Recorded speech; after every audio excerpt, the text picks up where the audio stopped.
Everybody ready? Yeah. All right, I'm just John, going to give the he'll clerk be a right second. back down. Oh, okay. Waiting. He got his whistle. Yeah. All right, we'll go ahead and call the meeting to order. We're going to start the meeting with a moment of silent reflection for our first responders and members of the armed forces. That'll be followed by an invocation by Minister Jack White of the Gifford Church of Christ, followed by the Pledge of Allegiance by Commissioner Darrell Lohr. If everybody would please rise.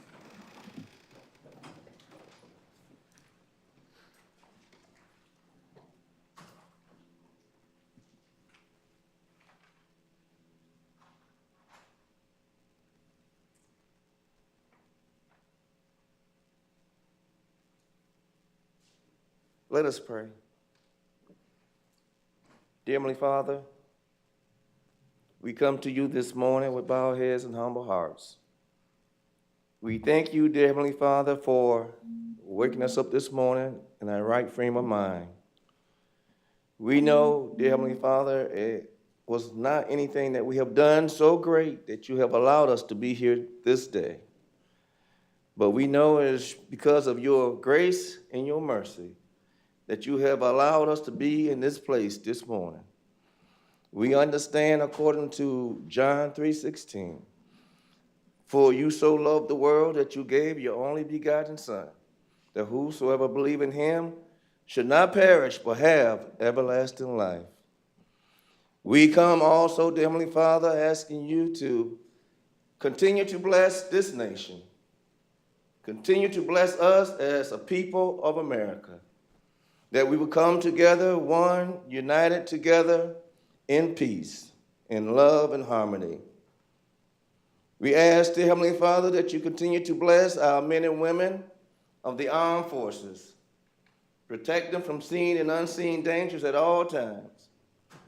And we also ask that you continue to protect and bless our men and women, those who serve in public safety, those who serve as EMTs, those who serve as firefighters, and those who serve as law enforcement officers. We ask that you continue to be with them and continue to be with their families and bless them also. And also bless our men and women in the medical field.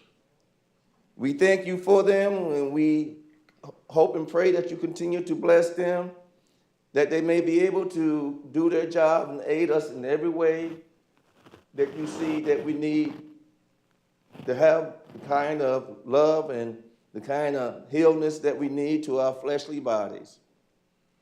We pray just now, dear Heavenly Father, for the members of this county, those who are in leadership.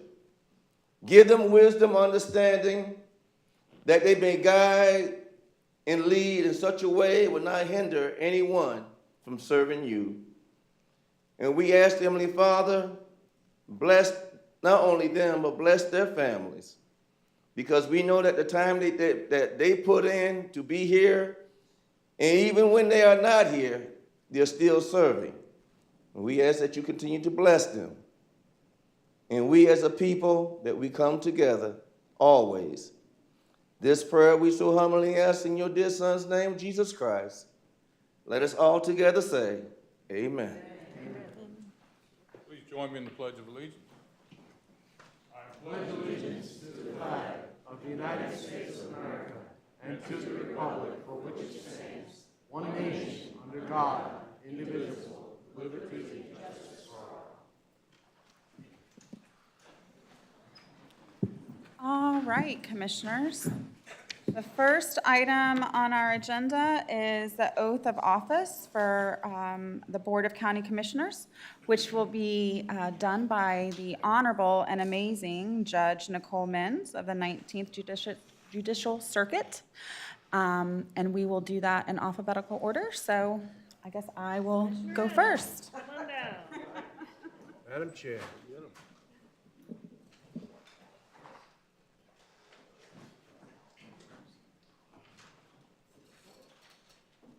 Congratulations on your reelection. It's Thank my you. honor to administer this oath. If you would raise your right hand and then repeat after me. I state your name. I, Susan Adams, Will support, protect, and defend will support, protect, and defend the Constitution and government of the United States the Constitution and government of the United States and of the state of Florida, and of the state of Florida, that I am duly qualified to hold office that I am duly qualified to hold office under the Constitution of the state, under the Constitution of the state, and that I will well and faithfully and that I will well and faithfully perform the duties of Indian River County Board of County Commissioners. perform the duties of Indian River County Board of County Commissioner. Congratulations. Thank you. Thank you. Commissioner Ehrman.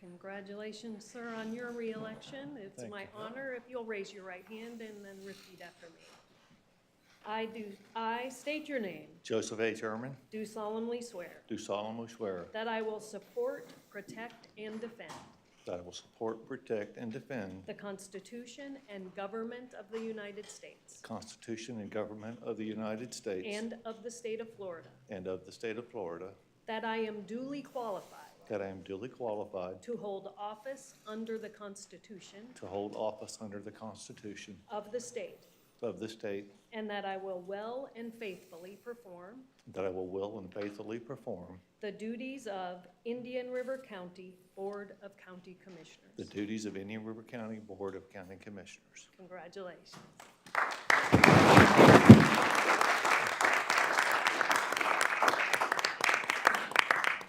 Commissioner Moss.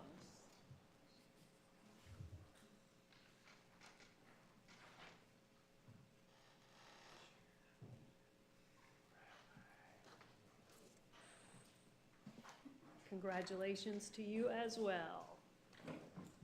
Please join. I state your name. I, Laura Moss, Do solemnly swear do solemnly swear that I will support, protect, and defend that I will support, protect, and defend the Constitution and the government of the United States the Constitution and the government of the United States and of the state of Florida, and of the state of Florida, that I am duly qualified that I am duly qualified to hold office under the Constitution of the state, to hold office under the Constitution of the state, and that I will well and faithfully perform and that I will well and faithfully perform the duties of Indian River County Board of County Commissioners. the duties of Indian River County Board of County Commissioners. Congratulations. Oh, thank you so much.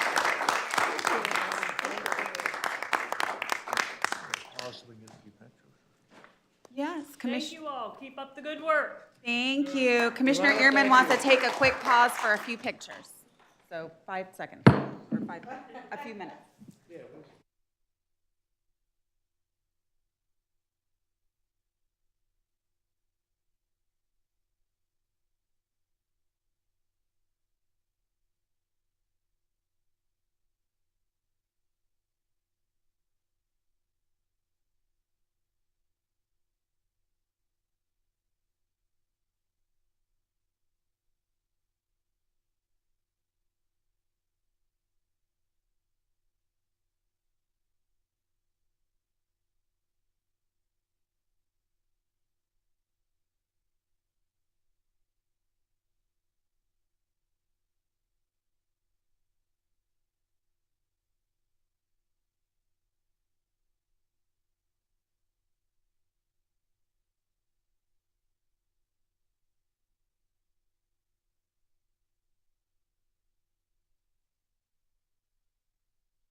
All right.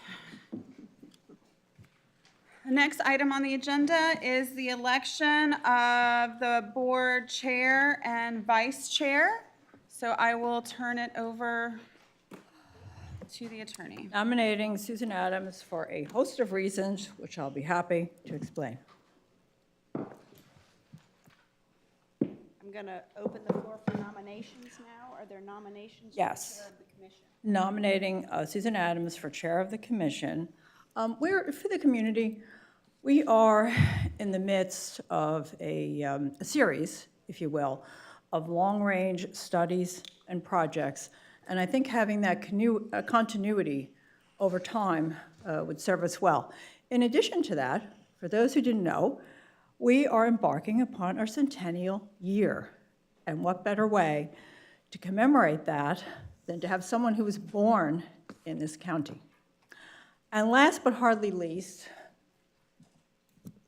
Fran Adams and Susan Adams, to my knowledge, are the only mother and daughter county commission team, or duo, if you will, in the entire state. So they are historic, and I think that would be a wonderful way. No, I pointed to both of you, not to your mother. I think that would be a wonderful way to kick off, if you will, the centennial. So we have a motion for Susan Adams as chair. Is there a second? And it dies for lack of second.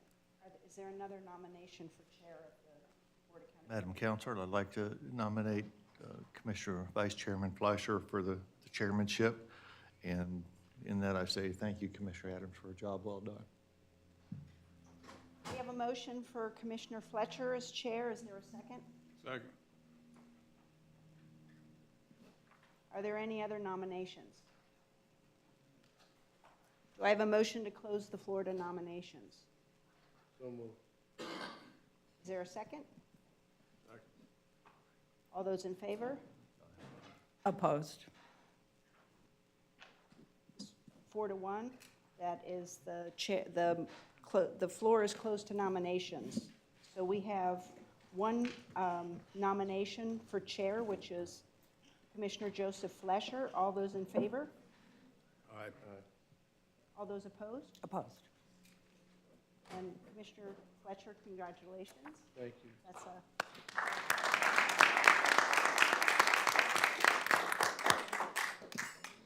And now I'm going to open the floor to motions for vice chair. Is there a nomination for vice chair? Sure, I'd be happy to nominate Commissioner Moss. I'll second it.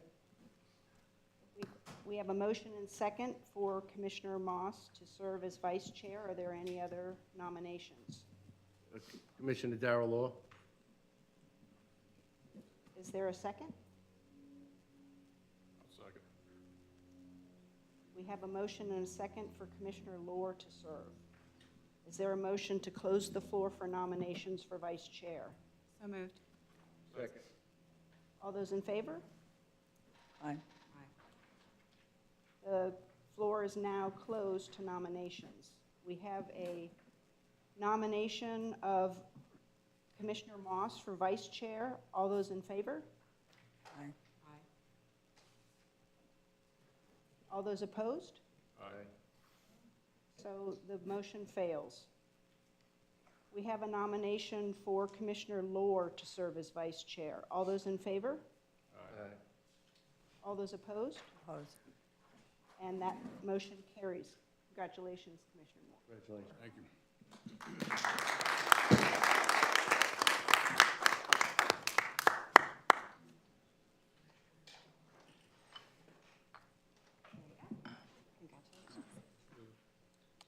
You.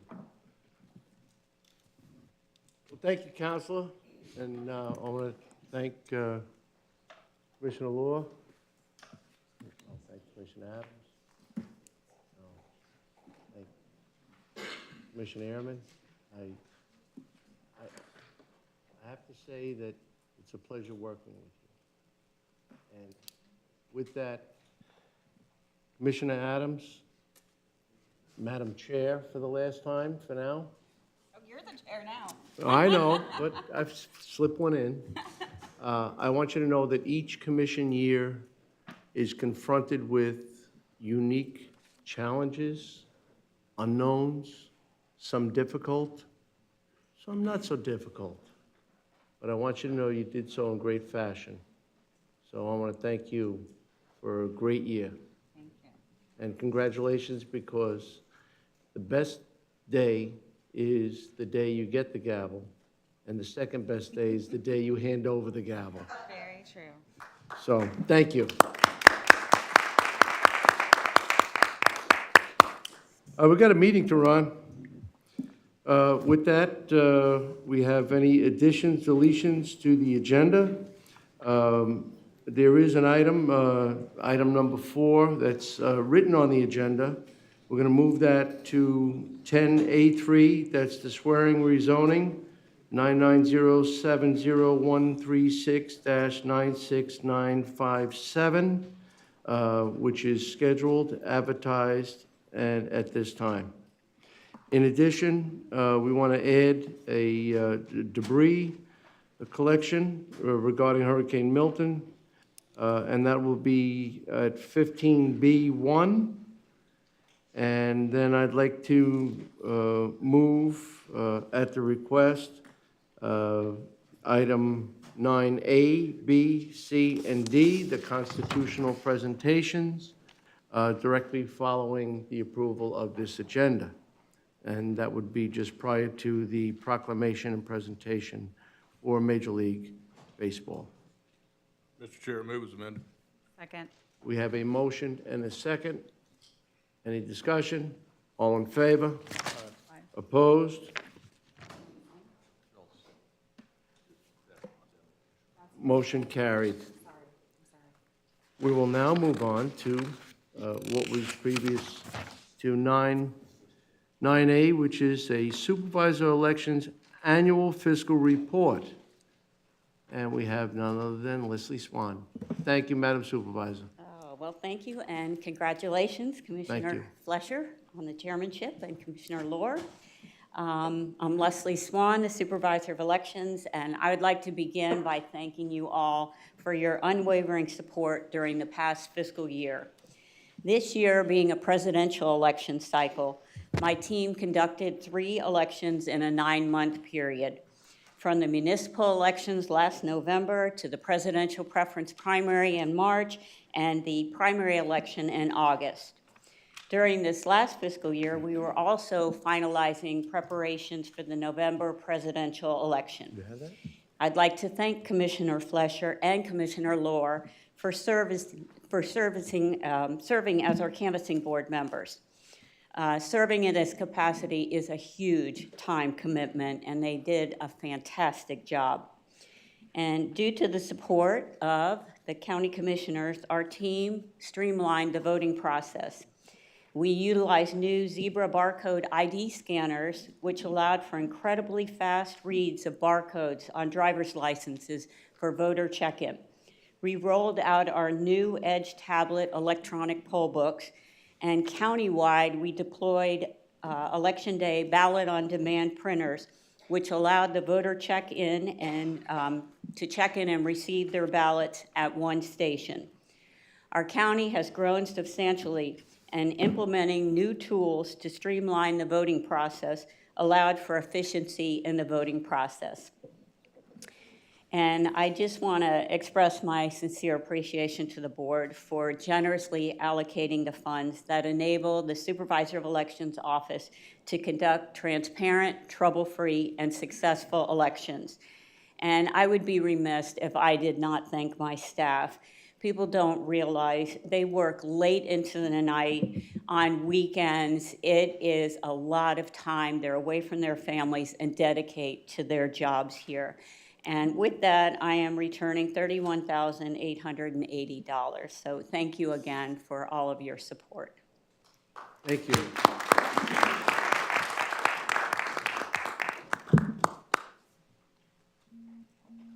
I have a motion to accept. Move. Second. I have a motion and a second. Any further discussion? You, This one will be Could I- present. Do you mind if I just take a minute? My name is Lalita Janki, and I'm a resident of Indian River County for decades. And as a member of the community and a representative of the Democratic Party, I attended all the canvassing board meetings, and nobody knows what really goes on behind the scenes. And I was a poll worker. I watched the poll. I was a poll watcher in various locations, and I watched the poll workers and Leslie's team in motion. And I want to thank her team, and the canvassing board, because Leslie Swan, Judge Robin Stone, and Commissioner Joe Fletcher, and Darrell Lohr were there, and I want to thank everybody here for making the process so smooth. When everything goes good, nobody knows what goes on behind the scenes. We watch the counting, the corrections, the curing, everything, and it went at 2 o'clock in the morning. I was there for all of them, and I want to thank the whole team. Thank you very much. And our community, we're very lucky that I belong to a group where we all came in together. Anybody that worked in the polling system for the Democrats came in all the time, and there were problems in other places, no problems in ours. If there were glitches, Leslie Swan was wonderful. Her team was available when we said something about it. Can this happen? Why did this person leave? I just want to tell you they worked to rectify it, and so that both parties were happy. And I want to thank my counterparts at from the Republican Party, because everybody was very congenial, which goes for the county and the way the county is run. So thank you very much. Thank you. We have a motion and a second. Any further discussion? All in favor? Aye. Opposed? Motion carried. Thank you. All right, the next item is none other than the clerk of the court and comptroller with an annual fiscal report, and that will be Brian Butler. Good morning, Good morning. Commissioners. Oh, what a big check. Like Supervisor Swan, we thank the County Commission for your support of our office over the past year. We also want to thank the county staff. We work very closely, as you know, with almost every county department, and we have a great working relationship, and our office couldn't do its job if the county didn't assist us in doing that, and so we're very happy. I feel a little like Santa has come early this year. This is the largest check that we have returned to the county since 2006. That's quite a stocking stuffer for you. This represents the excess revenue primarily from our official records and passport offices. As you know, we don't receive any taxpayer dollars for running either the passport office or the official records office. We run those offices like a business. Our revenue comes from the fees that are generated from recording deeds and mortgages and notices of commencement. So when real estate sales and construction increase, so does our revenue. When those things decrease, so does our revenue. And talking to my fellow clerks around the state, last year was a bad year for many of them on the recording side. Some offices saw a 40% reduction in revenue, but we defied that trend here in Indian River County. We actually saw a 7.6% increase in revenue on the recording side. At the same time, we had a 13.3% reduction in our expenses. Along with the passport office, we increased some efficiencies. That resulted in a 127% increase in our revenue. So we're very pleased with how that turned out. And the result of that, of course, is that we have this refund check to the county.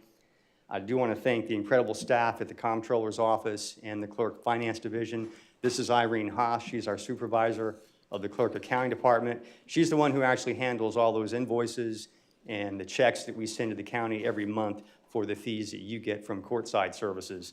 But because of the work that they did, as well as the employees in the recording department and the passport office, we're very proud to be able to present this check to you today for $508,709.30.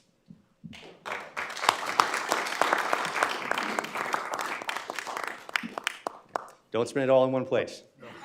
Well, I know that Jeff Barton did bring a large check as well, not quite as large in size, but you've got it covered.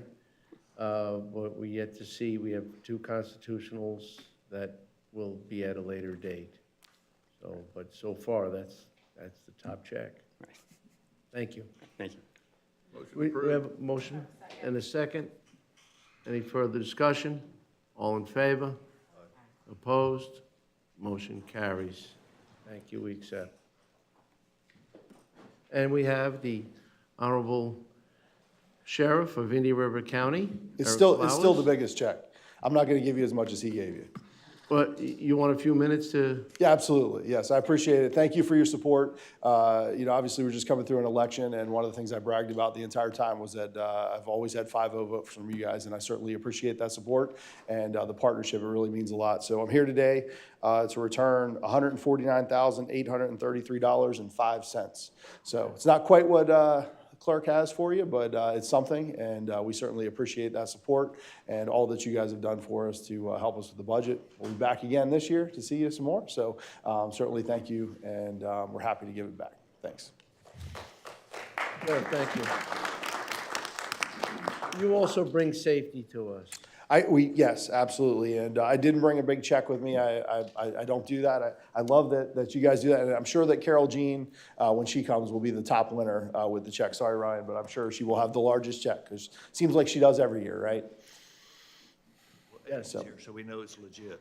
What's that? Amy's here, so we know it's legit. You're correct. Amy is in the back, so she's got me on the straight and narrow with those $149,833.05. Thank you, guys. Well, she's here in case you wanted to up the ante. No, I'm not asking for it back. Not asking for it. But Last chance, Amy. I do have another presentation after this, if you guys have time. Thank you. You have time for that? Yes, no, I know we're you going have to to do that make a next. motion, I think. You have a motion I got a motion. and a second? Any further discussion? All in favor? Aye.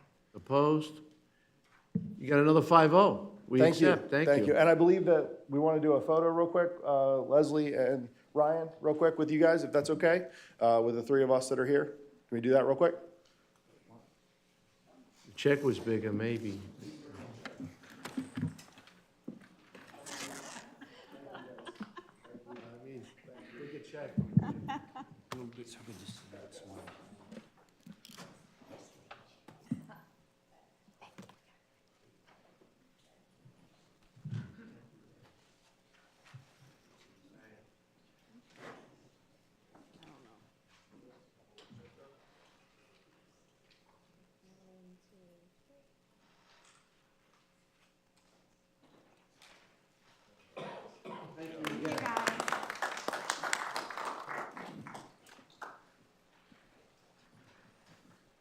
So we have a very brief presentation. As you guys are aware, we've had some individual conversations. Last year, the legislature passed a law that allows the school district to place cameras. Am I moving too fast? Are you? Yes, this is going to be the. You guys are moving this somewhere else? No, that's fine. The sheriff is going to present the aluminum presentation. Ultimate. So they passed a law allowing the schools to place cameras on school buses to capture those who are in violation going around the school buses. That's a conversation that Dr. Moore is having with this company that's about to come up and speak to you.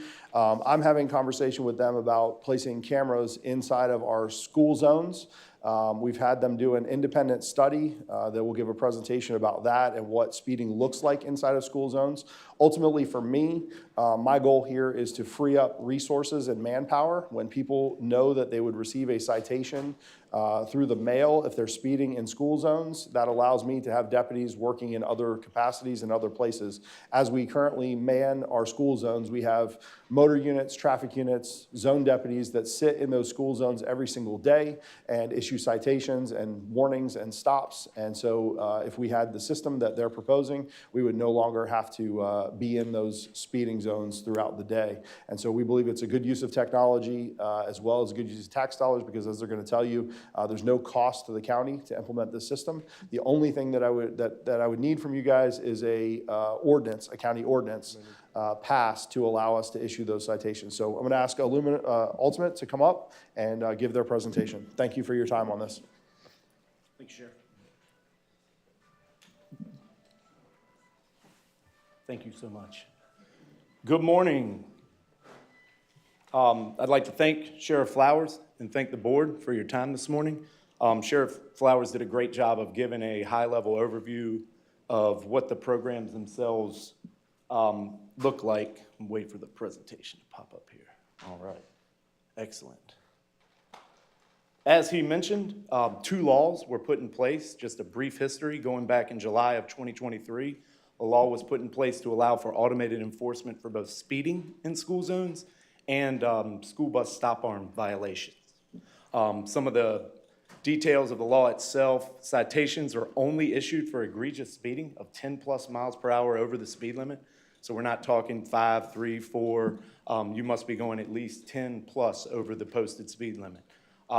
These systems are only going to be operational from the time the flashing lights turn on in the morning through the end of the flashing light period at the end of the school day and while students are present. It is a $100 civil penalty, no points assessed on a driving record. Those fines are actually divided up by law. $60 goes back to the county. $5 goes back to the county for the crossing guard program for recruitment and retention. $12 to the local school system. $3 to the FDLE, and then $20 to the state. One key piece of the law here in Florida: if a violator does not pay in 30 days, it does convert to a uniform traffic citation and would follow normal procedure. School bus stop arm, I'm not going to get as deep into the law itself, but it did come out at the same time, showing a commitment from the state legislature to increase safety within and around school zones for school children and parents as they go to and fro. Just a little bit of where we've been since and where we've come since July of 2023. So we were actually the first to implement a program here in Florida. We operate in 10 states in total. What that means is we have the most experience having an active program here in the state of Florida. We've done everything from putting the cameras in place to working with the state to get through the final piece of a program with payment, conversion to UTCs. We're working currently with the state on the reporting that's required by law. So we are a step ahead and quite experienced, considering relatively Florida is a new state to allow this type of enforcement. So where are we today here in the county? Speed studies were conducted. The sheriff referenced that. There were speed studies conducted at 6 schools here in the county. These numbers, the number in the middle there that's bold, that's going to represent the average number of speeders per day through the school zone for these schools. So at Oslo Middle School, there were 209 folks driving 10+ miles per hour over the speed limit during one school day. Gifford Middle School came in at 41. Citrus Elementary School had 400 violators traveling 10+ miles per hour through the school zone in one day. Dodgertown Elementary had 87. Indian River Academy actually had a pretty impressive number. Not that 13 people traveling at that speed is not a danger, but they came in at 13. And then Vero Beach Elementary School had 108 people violating the speed limit by more than 10 miles per hour in one school day. Just to give you an idea of what that means in total, of those 6 schools during that one school day, 858 folks traveled through that school zone at a egregiously high speed limit over the posted limit. So how do these programs work? Yes, it's automated enforcement. It involves cameras. It involves technology. But at the end of the day, the tried and true method of education is still one of the, if not the most important pieces of this program. This isn't a case where cameras are put in a school zone and it's like, hey, gotcha, cameras are now in the school zone and you got tickets and now you'll stop speeding. We work in tandem with the county to implement a public information and awareness campaign that's going to start from day one as we start to put the program in place. And this is truly the biggest key to the program being successful. It's about changing dangerous driving behaviors, and this piece is more important than the tickets that are received by folks that are violating when they go through the zone. So we actually have, as the slide a little bit ago, with all our partners, we've shown to be top in Florida with our ability to partner with the county, partner with local media, and make sure everybody in the county is aware this program's coming before it actually gets here. The law does require a 30-day period of warning which we provide. So you'll get warning notices sent out. No fines are included with that. So on top of this campaign that we'll work to put together with you guys, folks will have the 30 days where they just get a warning in the mail as opposed to a fine before the cameras are actually issuing fines. When a violation is captured, someone speeds through a school zone, we're going to capture that violation, securely transfer it. We have a team. The original step will be AI. That's going to weed out and make sure all the basic components are there for a violation. Then we're going to have 2 humans review that before it's sent back to the sheriff's department for a final review. The law does require the sheriff's office review that and approve that violation and make sure everything is in place for a violation. Once the sheriff's office reviews and approves, we will send out the violation to the violator, and the violator will have access to our violator portal. We have a customer service team that will be dedicated to the county. They'll have a 1-800 number, and frankly, we can customize that to the county's needs and how they prefer the customer service pieces done here locally. So they'll have access to go and see all the evidence, the entire packet, review it, and at that point they can choose, hey, I'm gonna pay my fine, or they could choose to refute it if they want. It is notable that automated speed violations are very low. They're not challenged very high. That percentage stays in the low single-digit percents. We also provide a robust financial reporting system that'll show you where every violation is along the steps of the process. And additionally, we provide a mobile court terminal that doesn't require connectivity, so you can actually download all the evidence packages when folks challenge their violations and have access to that as you're reviewing any challenges. And then we're going to provide back-end reporting, data reporting, everything you could possibly want to gather from the systems about how vehicles are traveling through your school zones.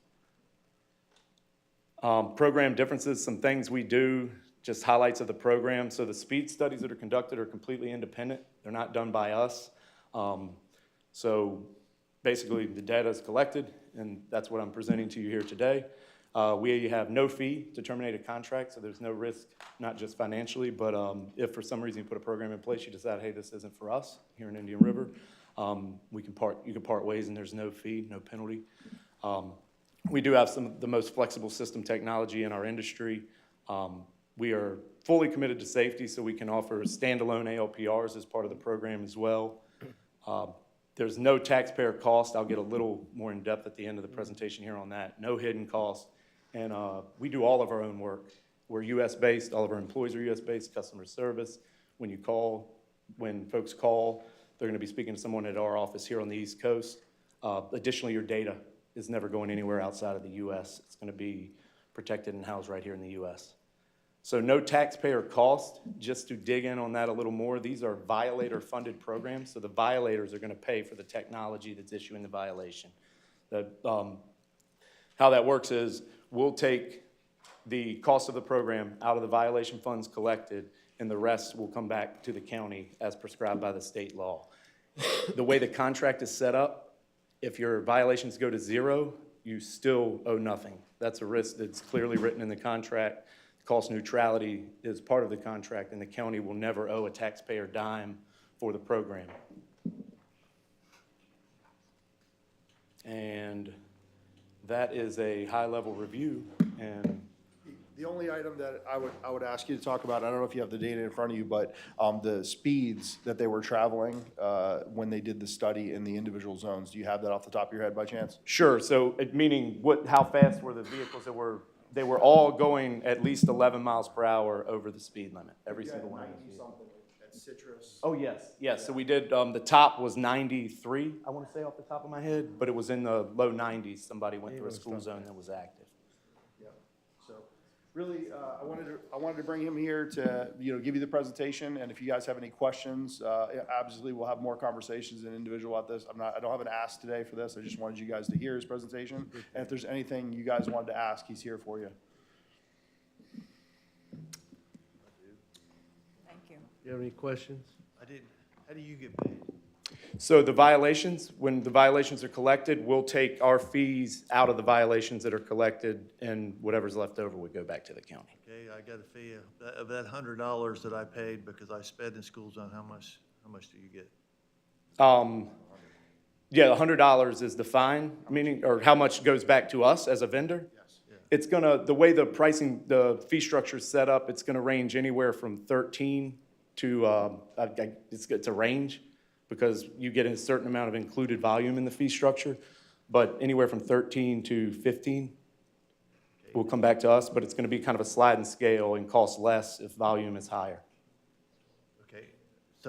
So you collect the fee, it comes back to us, who does it get paid to? Does it get paid to the clerk's office? Ryan, can you help me out here with that? I'm not putting you on the spot, but how would that, breakdown slide? how would the money come back to the county? I don't have it in this It was on. presentation. Oh, the one that I had here? Can we go back up on the presentation real quick? He had the breakdown in there. We can go back to it. To the law itself. There you go. Under the $100 penalty there. Well, let me back up, leave it right there. Out of that $100, I don't see you getting paid anything. That's correct. We're gonna take the $60 that goes back to the municipality. Our payment for our fees would come out of that. Okay, how much of that comes out of that $60? It's gonna vary on volume. Okay, where does the money come to? Does it come to your office? So the money will be collected and, depending on the piece. Yes, the counties would come back to the clerk's office is typically how it's set up. The others would be collected and then distributed.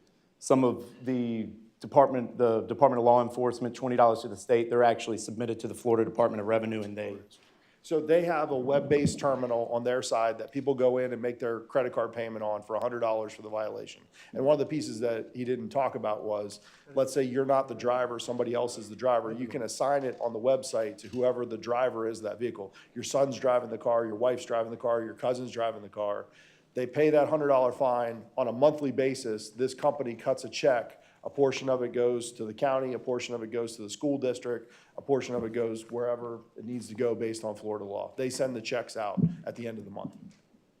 No? Department of Revenue. That's all I got for right now. The statute says it goes to revenue. Mr. Chair? Chairman Fleischer, just to, Councilman, thank you. just to be clear, these tickets don't get submitted to the clerk of court. I mean, so basically, the county would be setting up its own administrative system to deal with them, and it's conceivable that an interlocal could happen with the clerk of court to do that, but unlike regular traffic tickets, these would not get deposited with the court. Right, because it's an ordinance. You guys would have to pass an ordinance to allow this to happen, and that's the way the statute sets And we it have up. to provide for a hearing officer, Correct. That's on my side. Not That's- according to the statute. not according to the statute, sir, respectfully. Oh, my side is the approval of it when it comes through, the eyes that we Approval. put on it. Correct. You guys would wanna have to. fight have- it. Yes, you guys, if there was somebody to So fight. there yes, is a you guys would have taxpayer to. expense. Yes, on that side of it. We have to provide an adjudicator and an environment for them to challenge it in Absolutely. Kind the of like a code courts. enforcement violation. Correct. So there would have to be a panel and an adjudicator. Somebody would have as to hear well. that And side an of it. appeal Yep. process after that. Yep. So. Mr. something Chair? Sure. Yes, I think it's not intended to be a money-making operation. It's to protect the safety of our children. And that should be a primary concern for all of us at, I guess, a very minimal cost. And I know we're having a back-and-forth discussion now about the finances, but it will be minimal taxpayer cost for us locally in order to protect our children. I mean, we're spending almost $3 million a year on CSAC to help them in school. I think we need to protect them when they're in the school zone. And especially when it's a minimal cost. And thank you for bringing this to our attention. well, on the other hand, it is a bit of a cash cow. There are cameras in other jurisdictions for other reasons, and they still exist today, and the same people are driving through them. And that's my concern here. See, there's nothing more magical in the school zone than flashing blue lights behind a violator. It sends a message, it provides the element of safety and security, and the fines are far more substantial. And very few people get hit a second time. Is at the minimal level. And furthermore, with the cameras there, as we may be somewhat of a transient as people moving in to our community, they're not cognizant of the cameras. So we'll be just collecting the cash and distributing the cash, and you'll make some money, and it'll be distributed, but the children will not be as safe as they are having a patrol vehicle in the vicinity of the school. Just on that note, the data, what we see when the programs are put in place from that benchmark data that we looked at today, we see a 90 to 95% decrease in school zones from that number to 6 months into a program being in place. We actually see a large chunk of that very soon in the program. Just out of Florida specifically, where the law is pretty new, it's relatively new, from September to October, just to give you an idea of the 1 month difference, we had a 43% decrease on already decreased benchmark numbers with all of our active accounts when you combine the data. So what you'll see is a 90 to 95% reduction in your speeders right out of the gates within the first 6 months of the program. And to be clear, if these cameras were to be installed, it's not like we would not be in school zones anymore. We would still be around the school zones. It would just mean less manpower. If I set one set of lights out there, right now I've got 2, 3 motorcycles that work this particular zone on this day. I've got patrol guys that are in their zones that are working those. This is another way for us, another deterrent effect essentially that could help us do our job. So we're not gonna go away. Law enforcement is still there. It's an enhancer for us. It's an additional tool in our toolbox, so. Yeah, I don't think cameras are a replacement for a patrol vehicle. No, never, but it helps. Law It's an enforcement additional officer. tool.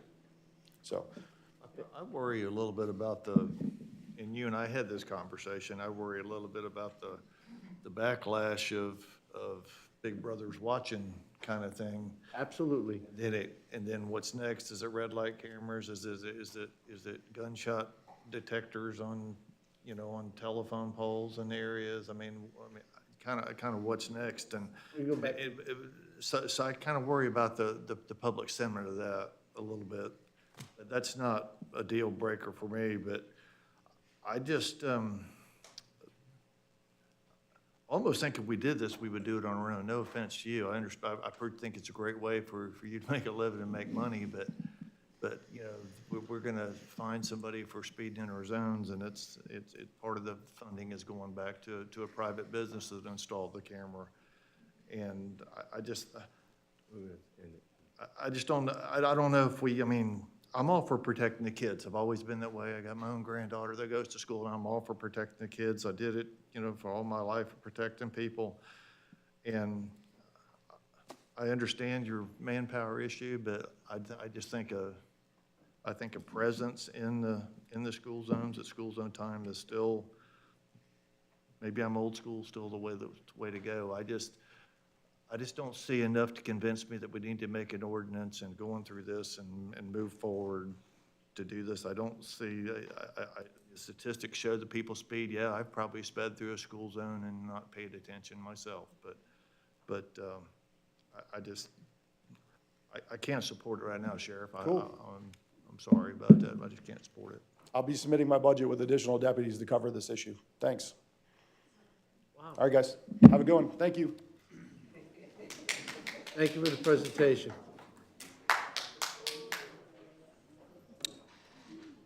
Okay. It happens. Yeah. Thank you for that. The next item on the agenda is a presentation for the Jackie Robinson Complex. We'll introduce Deputy County Administrator Michael Zito. Well, thank you, Mr. Chairman. And congratulations on this special occasion to all the commissioners and our officers. On behalf of the over 1,000 men and women employed by Indian River County, I want to say we are truly grateful for your leadership. And with that, I have a presentation to follow from the updates on the Jackie Robinson Training Center and our partnership with Major League Baseball.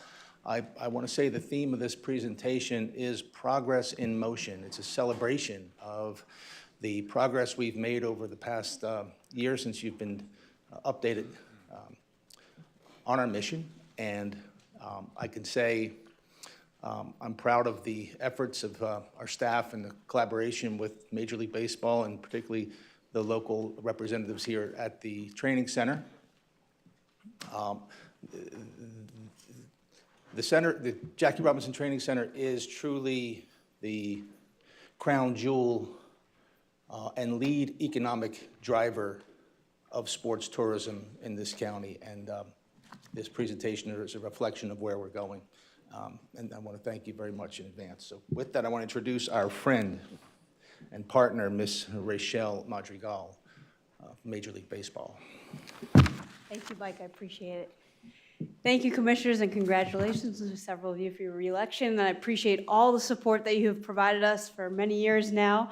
We're certainly been building and building on what we're doing down the street here, and without your support, it wouldn't be possible. So appreciate all the collaboration to date, and I'm just excited, like Mike said, to share with you what we've done so far, kind of a little recap, and what's to come for 2025.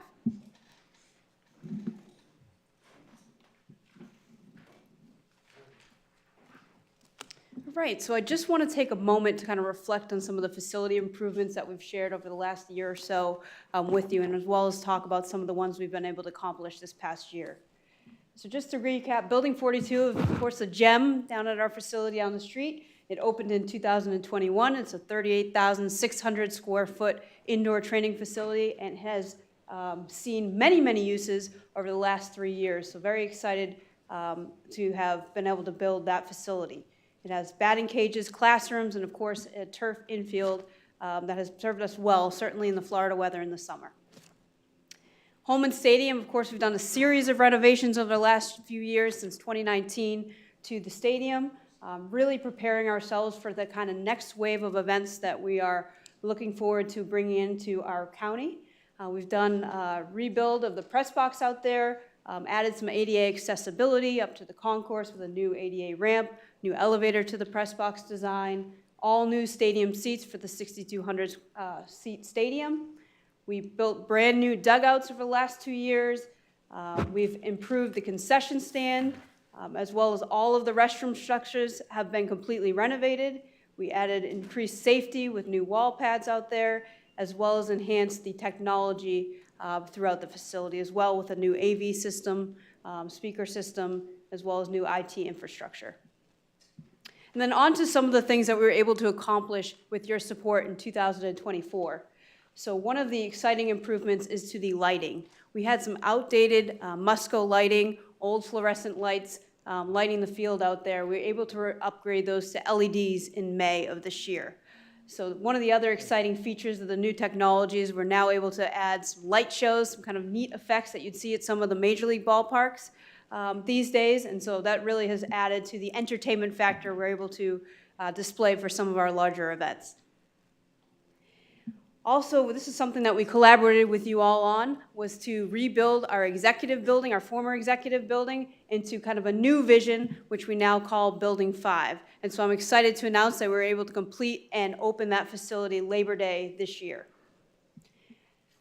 So kind of a recap on the vision with Building 5. We used to have this, as you can see in the first picture, old one-story building that really had some structural challenges, needed a new roof. The batting cages that it consisted of were really in rough shape. And so thanks to your support in a collaboration with Major League Baseball, we were able to kind of come up with a new design, which is now a two-story building, replacing the old batting cages with new on the first floor, as well as creating a second story with an observation balcony, new meeting space, some offices for some groups that we bring in, as well as some other features that I'll talk about in a second. So what is Building 5? Why is it named 5? So that is in celebration of Jackie Robinson's year in the Negro Leagues. That was the number that he wore with the Kansas City Monarchs that year.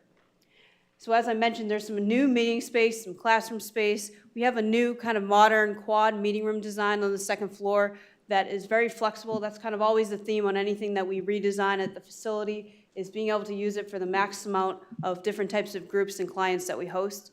And so you can divide it into 4 spaces, into 2 spaces, or use it as one large meeting space.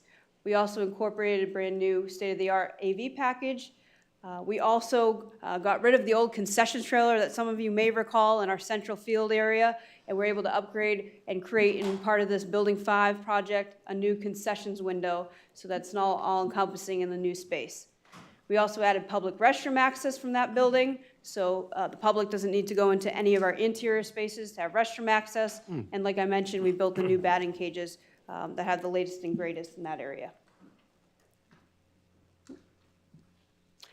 We've also been working on some field enhancements. Besides Holman Stadium, we also have 2 of our primary fields in the central part of campus that's near all of our kind of core infrastructure buildings that we've really taken attention to.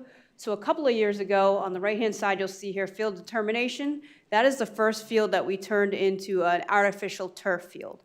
Obviously, again, I mentioned the elements that we deal with in the summer when some of the heat of our programming is taking place, so it's really important that we're able to keep the kids on the field when we're investing so much money to bring them in from across the country and the world to train here. And so we completed this new state-of-the-art turf system on that field in 2022. It really is state-of-the-art in that it's not your traditional sand and rubber field. It has organic infill, and so that allows the turf to be about 30 degrees cooler than your traditional turf system. So that is kind of the Cadillac of turf systems that we put in 2 years ago. And then we focused our attention on the other large baseball field across the way in the central part of campus, Field Teamwork. And we just finished a project in January of 2024, converting that field also to artificial turf. And this one's a little bit unique in that the entire field is turf, and so the mound and home plate areas are also turf, which is really important because it allows us flexibility to not only host baseball in that field, but also softball and other sports like soccer and lacrosse that we bring in quite frequently during the year as well. So it's a flat turf mound area. We bring in a professional major league level turf mound when we do play baseball. It's a very heavy mound that we put on that field to also use it, of course, for our core with baseball action.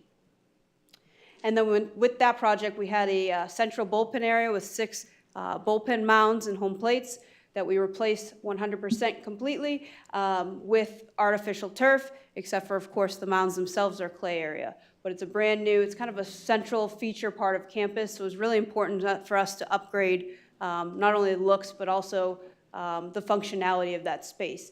The old space really didn't have the types of observation areas that we're now seeing a trend for in the sport, behind the pitching mounds, behind the catchers, and so forth. So, like I said, that was completed earlier this year. And then a major focus, of course, been to our bread and butter, which is the fact that our facility offers the on-site housing in the 89 villas that are on the property. And so over the course of several years, with your assistance, we've been able to complete multiple phases of renovations to the facilities. They were built in 1972, so as you can imagine, there's been a lot of love that has been needed to be invested in those. But we are happy to report that we have completed the final phase, which was replacing the furniture and fixtures earlier this year. So I invite you, obviously, to come tour the facility if you're interested to see the latest upgrades. But it's been really fabulous to see now how our clients react when we bring them into the new and improved villas. We also were able, with your support, to finish a plumbing infrastructure project. Not always the fun project to engage in that our clients see, but it was very necessary. Of course, like I said, the villas being from 1972 really needed some of the infrastructure to be improved. And so we completed that in the summer of this year. And as I mentioned in previous discussions, we also spent a lot of attention on the exterior improvements of the villas. We replaced all the site lighting, we replaced the roofs, exterior painting, stone veneer, modernizing everything again to attract additional clients moving forward. One other project that we completed back in January of this year was upgrading our east cages. They took a tumble in a storm last year, and so we decided to upgrade the area with new turf, higher quality netting, new hitting mats, and so forth. So we took it down to its foundation and completely rebuilt them from scratch beyond that. So that was a nice improvement for our 2 backfields. We also focused our attention this year on the administration building and are just about to complete a final round of renovations there. We replaced all the flooring inside the 2nd floor. We replaced the upper metal roof and also repainted the entire exterior structure with a new paint scheme, getting rid of an outdated salmon color and new awnings. We also are in the process of finalizing the new balcony stairs. Those are almost 100% complete and will be by the end of the year. So now on to what's coming next, and what's in progress and what's coming in 2025 and beyond. So right now, we have just engaged in some interior improvements to the conference center. It's a building that's, again, part of that central core of campus, one area that still needs our attention. So we just started that this week. We're doing some cosmetic upgrades, some new flooring, painting, ceiling, things like that. Also going to be introducing some new branding elements, display of illuminated 30 Major League Club logos. So it'll be a nice feature kind of walkway for our guests, as well as a feature wall dedicated to all of our MLB develops athletes who have come through all of our MLB youth programming and who have made their Major League debuts to date. So there'll be a wall honoring all of those young athletes who have come through our programming. And the other thing that we are about to embark on this week is replacement and extending our safety netting at Holman Stadium, as has been the trend throughout Major League Baseball. It's been very important for us to increase safety at Holman Stadium, and so we're going to be taking down the old backstop netting structure and extending the safety netting all the way down the line so that every seat in the stadium is behind the protective netting moving forward. So that should be completed by the end of the year into early January.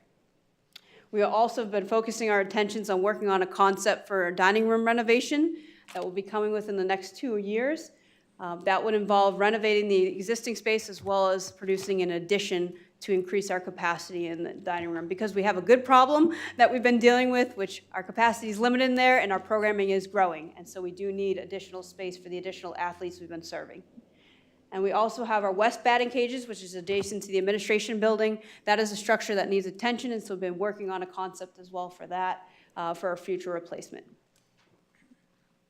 And then excited to share with you some 2025 events that are on the horizon. Last year, we introduced our first ticketed event that we've held in a while, the Andre Dawson Classic in February. And this year, we have now increased to 3 ticketed events that we'll be introducing to the public. So first is, again, the return of Division I baseball with the Andre Dawson Classic. So this is coming back for the 2nd year in a row. This is an MLB HBCU tournament that we put on. It'll be February 21st to the 23rd. And we're increasing the number of teams this year, bouncing off of last year's success from 6 teams to 8 teams. So very excited to bring on year 2 of that. Again, the 2 Friday night games, just like last year, will be broadcasted live on MLB Network. And then the second event that we're bringing in will be Big Ten baseball. So this is new for us. This is another level Division I baseball. This is going to be a 3-game series at Holman Stadium in early March between the University of Michigan and the University of Illinois. So very excited to bring this kind of caliber baseball to our backyard, and I think this will be a great event for the community to be able to participate in. And then, of course, the infamous Jackie Robinson Day game. Last time we hosted this was 2019, and of course we have been focusing our efforts, like I mentioned, on all the improvements to Holman Stadium to be able to host bigger events like this in the future. And so I'm very happy and proud to announce that we are bringing the game back on April 15th, 2025. So I think the community is going to be very excited about that. We appreciate everyone's patience in bringing this back. We wanted to do it the right way, as we would call it. And so, as I mentioned, it will take place this April. It is an official Florida State League minor league game, as it has been in the past. The host team will be the Palm Beach Cardinals as the home team, and they'll be playing the Clearwater Threshers. And so we will be announcing, of course, ticket sales and more information going into the new year, but very excited to share this with all of you. And then just a couple highlights on some community events that we've been hosting at the facility, in case you're not aware. We've been hosting 2 annual play ball events. I know some of you have been out to those. It's a free event for community for kids ages 4 to 10, really just to try to introduce them to the sports of baseball and softball and get them engaged and excited about, participating in sports. So that's been a great partnership with the school district to bring those kids in and do that every Jackie Robinson Day and during our Nike RBI World Series in August. And then this past weekend, we brought in a new event, which was a partnership with our MLB Players Alumni Association. So we just held a free clinic last Saturday for kids 6 to 16. It's a little bit higher level of play. And they were able to get instruction from 8 former Major League players for a couple of hours that morning. So it was really great. The kids really loved it. They got autographs from the players, and they got a lot of tips and tricks and some advice from some of the legends of our game.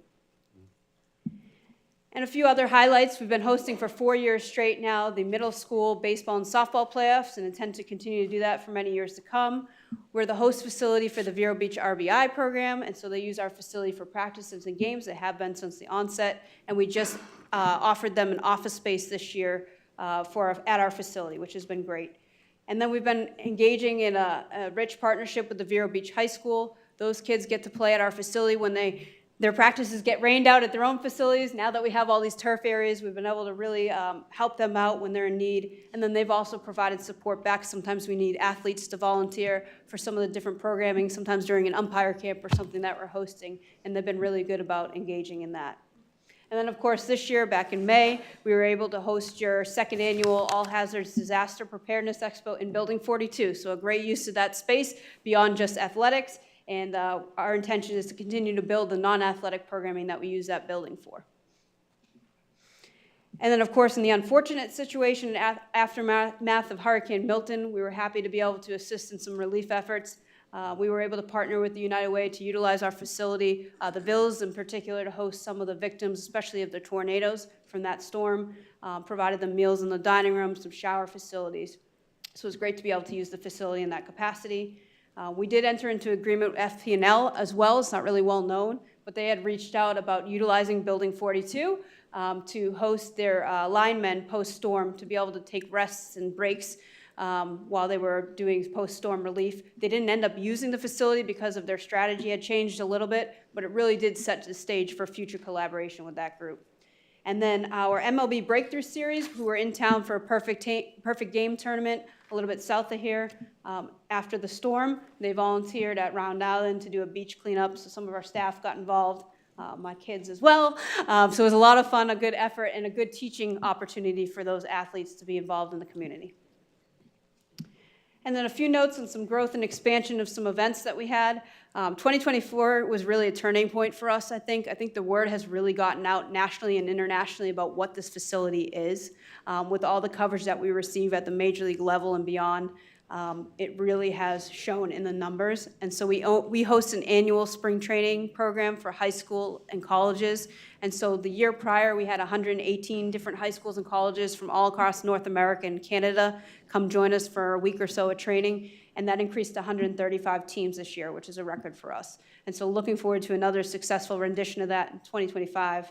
President's Day as well, our previous record was about 70 teams for that tournament that we host, and we were at 83 teams this year. And most of those teams are coming from out of state. Of course, a lot from the Northeast and Central that want to get out of the winter weather during that time of year. And then we've got some new clients and events that we're bringing in this year, going into 2025, or that we hosted in 2024. And like I mentioned, in 2025, bringing back the Andre Dawson Classic. We held the first ever NCAA umpire camp.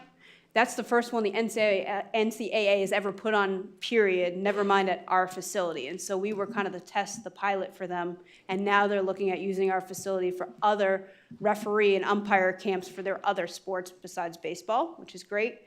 We brought in the University of Minnesota softball, Division I softball back in January. We have another Division I program coming in this January. We hosted a club from South Africa, just expanding our international reach, which has always been something that this facility has been known for. And right now we're hosting Major League Fishing, if you can believe it. So we'll do a little bit of everything. And kudos to the Sports Commission for bringing us that connection. But that was another kind of way to branch out and use the facility. I mentioned flexibility is the name of the game, and so those folks are here right now. So again, I just want to thank you for all the support. It really has been an amazing partnership over the last 5.5, almost 6 years since Major League Baseball took over the facility. It really is a privilege to operate it. And so I hope we're doing right by you and looking forward to the growth that's on the horizon. So thank you. Thank you, Rochelle. Wow. Commissioners, let me close by saying all the improvements that you've seen today are squarely within the four corners of the amended and restated facility lease agreement and funded and budgeted. And it's been wonderful because every time they've had a challenge or wanted to manage a project themselves or fund a project, they've done it on their end and without coming to the county for additional funding. I will leave a placeholder with you that in the presentation, you saw the West Batting Cage building. That is one project that our staff just missed in collaborating and forming the original agreement. So that will come back as a capital improvement that we will have to budget for. But other than that, we have checked all the boxes, and we continue now to work in a collaborative and cooperative relationship. And full speed ahead. Thank you. Thank you. Thank you very much. Thank you.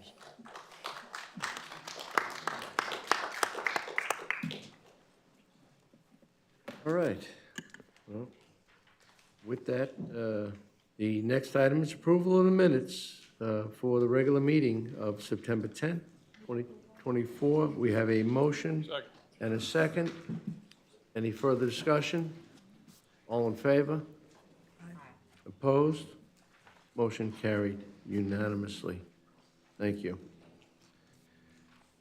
On to informational items. We have, I'll tell you what, we have the purchase order authorization, but overwhelmingly is we were just overwhelmed by what is happening at Jackie Robinson Complex. The event calendar is so full and robust, it's 3 pages long. Our recreation department is utilizing the facility so greatly, and there are many holiday experiences. I have to refer everybody to the website. I don't think you want to hear 3.5 pages of events that are happening until January 1. So, but please look at that.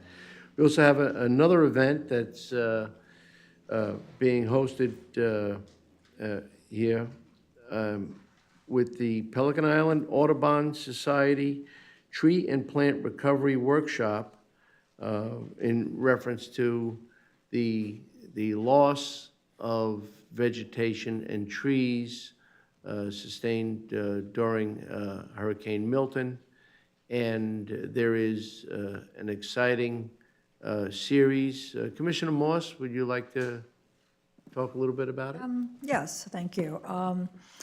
As you may know, my district, that's the Beachside District 5, and also Commissioner Lord's District 4 were the hardest hit with regard to tornadoes. We all were affected by the hurricanes.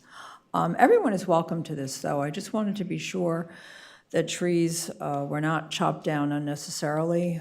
City of Vero Beach, for those who might not know, had suspended their tree permit. You don't need a permit right now to cut down trees, so I didn't want people to cut down things that were, had an opportunity to regenerate.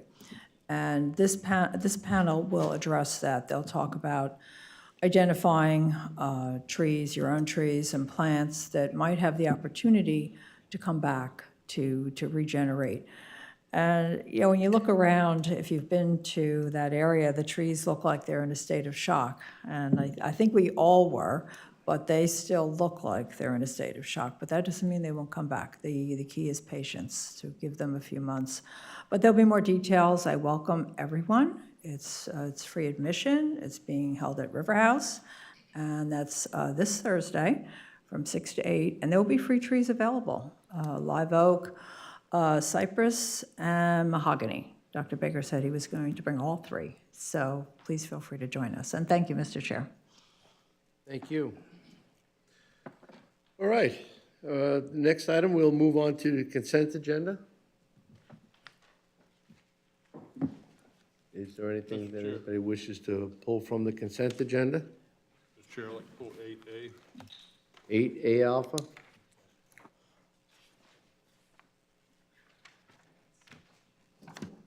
Anything else?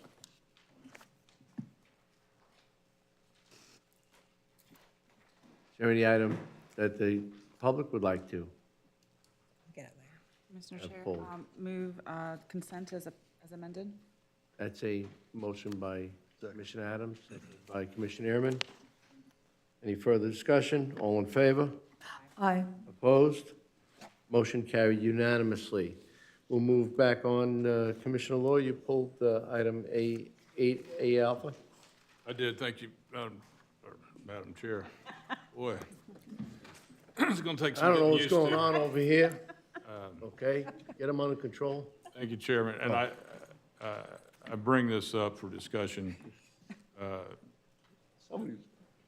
as you know, this body approved the RFP procedure a few months ago.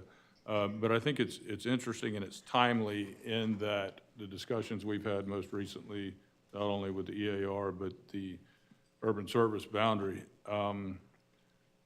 If I could, and I had discussions with the administrator yesterday, if I could ask him to kind of explain how this process dovetails into timingly with the USB program that I think Chris is here. Chris may know a little bit more. Mr. Administrator. Yes, Mr. Vice Chair. So the Economic Development Strategic Action Plan, the county last did one in 2014, and it was adopted in, I think, early 2015.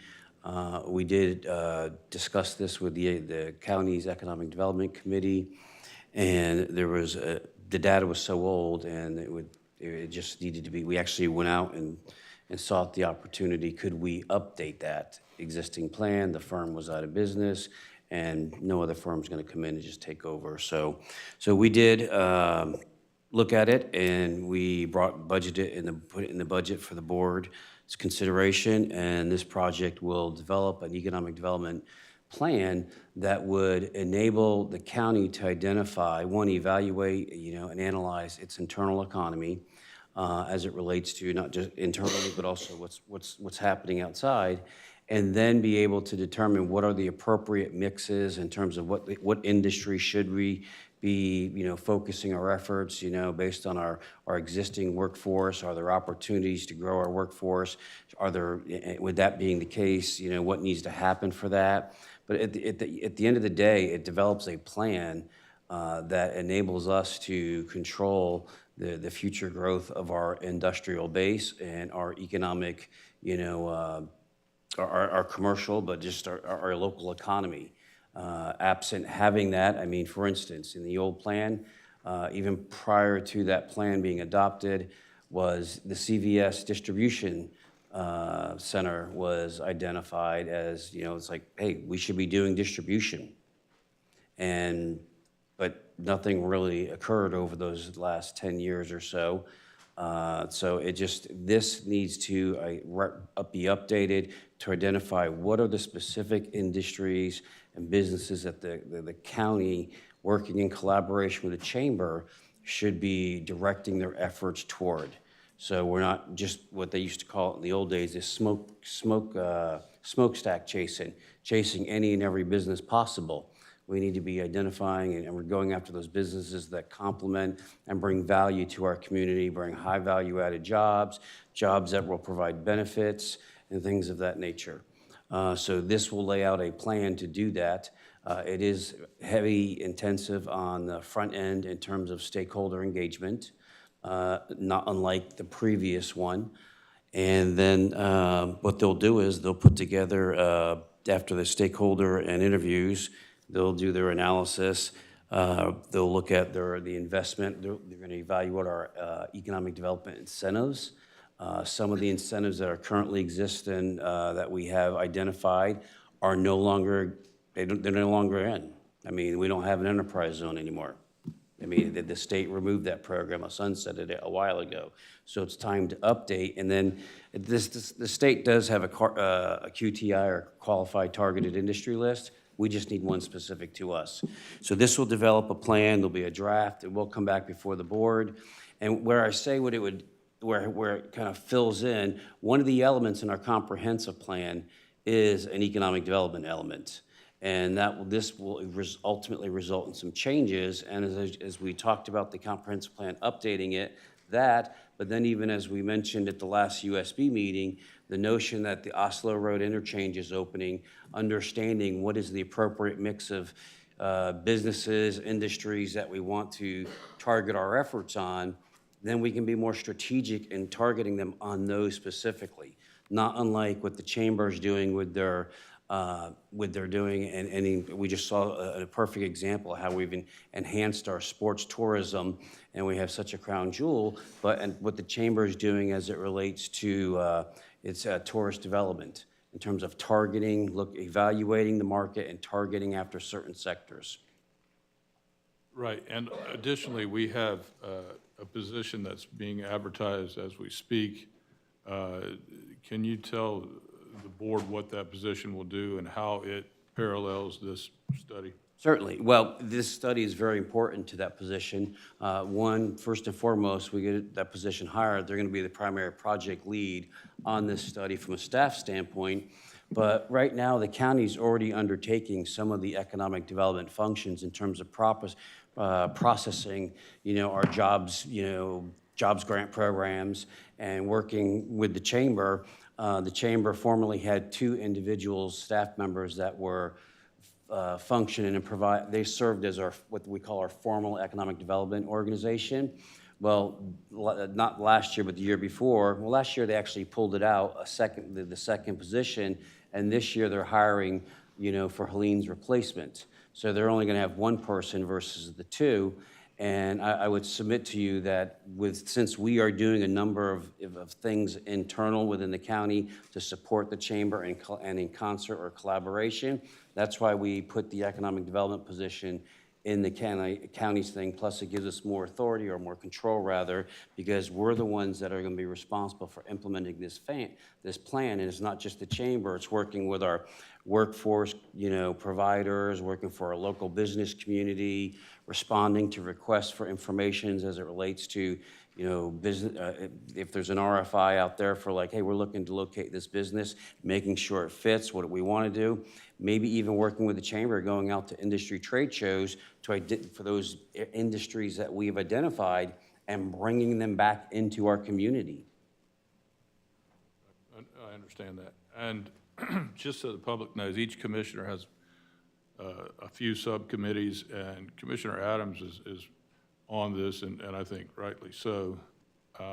Commissioner Adams, do you have any comments about what your subcommittee decided? We supported moving forward with this process as part of the RFP and as part of putting together this plan. The Economic Development Committee will be included in those conversations, and different key people in the community, just trying to get a feel for what we have and what we want and the resources available, the partners from a worker perspective as well as an industry perspective. So we had a good conversation. EDC was supportive. I do have a question though. This RFP the timeline that's given was set to commence on October 1st. That's what the timeline is based on. So that would have it wrapped up in June of 2025. So does that mean we'll probably back that time frame up now to August? Yeah, I was going to say, we probably could get the kickoff done November, December. November might be pushing it since we're 1 week away from the Thanksgiving. So if we can get the kickoff done in December, we could be looking potentially around the August timeframe. Okay, so it's basically a 9-month project, Yes. depending on when it starts. Yes, ma'am. And then there will be, I think the problem with the plan that was done in 2014 was that the decisions and some of the policies and different things that were suggested were never brought, I think, from EDC to the commission for implementation. So I would just like to reiterate this time, I would like to move those from the plan into kind of policy decisions so we can make it worthwhile and work on it. But I would say, Commissioner Lohr, because I know this area's been important to you, is that Oslo interchange was a big part of the conversation at EDC about this plan as well, and making sure that was included. Thank you. Madam Chair. Mr. Chairman, also, I think it's refreshing because the dynamics of the workforce and the recruiting efforts have changed, obviously, since not only 14, but this thing called COVID and some other things. And and I guess Chris, our new employee, will report to you in some fashion. But I would ask that it may not have to be a quarterly update to the board, but maybe individual updates on the progress of this study. I think that would be refreshing as well. And I'm excited that whatever comes of this, we'll be able to incorporate it in the other plans that we have going on. So with that, Chairman, I move approval. Second. No, take the second. It's been a long time since you've been able to do that, so, right, rightfully so. Unless you want to discuss. No, I just, at this point, we have a motion and a second. I agree with what was said. I will say this $140,000 endeavor, just to clarify, we're paying for transportation expenses as well. That's the site visits, and I guess the local impact, and that's not to exceed $150,000. So that's a $10,000 addition. Mr. Chair, that is correct. Just want to confirm it, that there's a cap on it of $150,000. That is correct. Mr. Chair, just so you know, I inquired about that as well, and currently, I'm told we don't have the capacity at this time, and with Chris's new employee, let's hope that this will be the final study, and that in 5 or 6 years, we can do these studies internally, is my hope and desire for a lot of studies throughout the county. And that weighs on it too, they're not having the ample staffing to be able to do that. I did have a concern, this is a firm from Texas. Economics is not an empirical science. Any economist will tell you that, okay? So they have a group coming in from Texas. I'm sure they do a fine job, but I'd rather have it more localized and even internalized with staff. So, but at this time, we don't have ample staffing. Okay. Anything else? All in favor? Aye. Opposed? Motion carried unanimously. I think at this time, I just saw the message there, we're going to take a 5-minute recess.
You know, Country Kitchen, that's Country Kitchen's Thursdays there.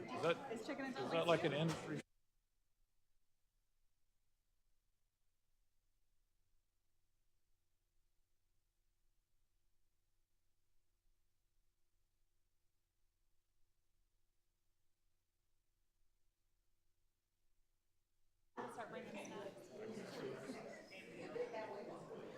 We have a fridge back there and a microwave, so make people snack. And I thought it out.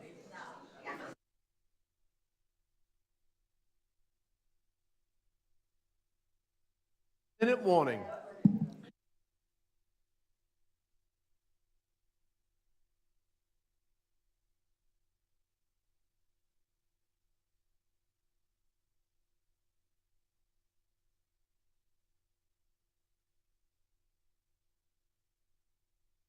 See you later tonight. See you later tonight.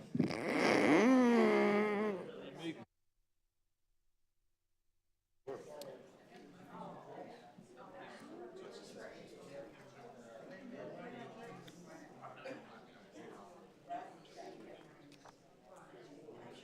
The meeting will now be called back to order.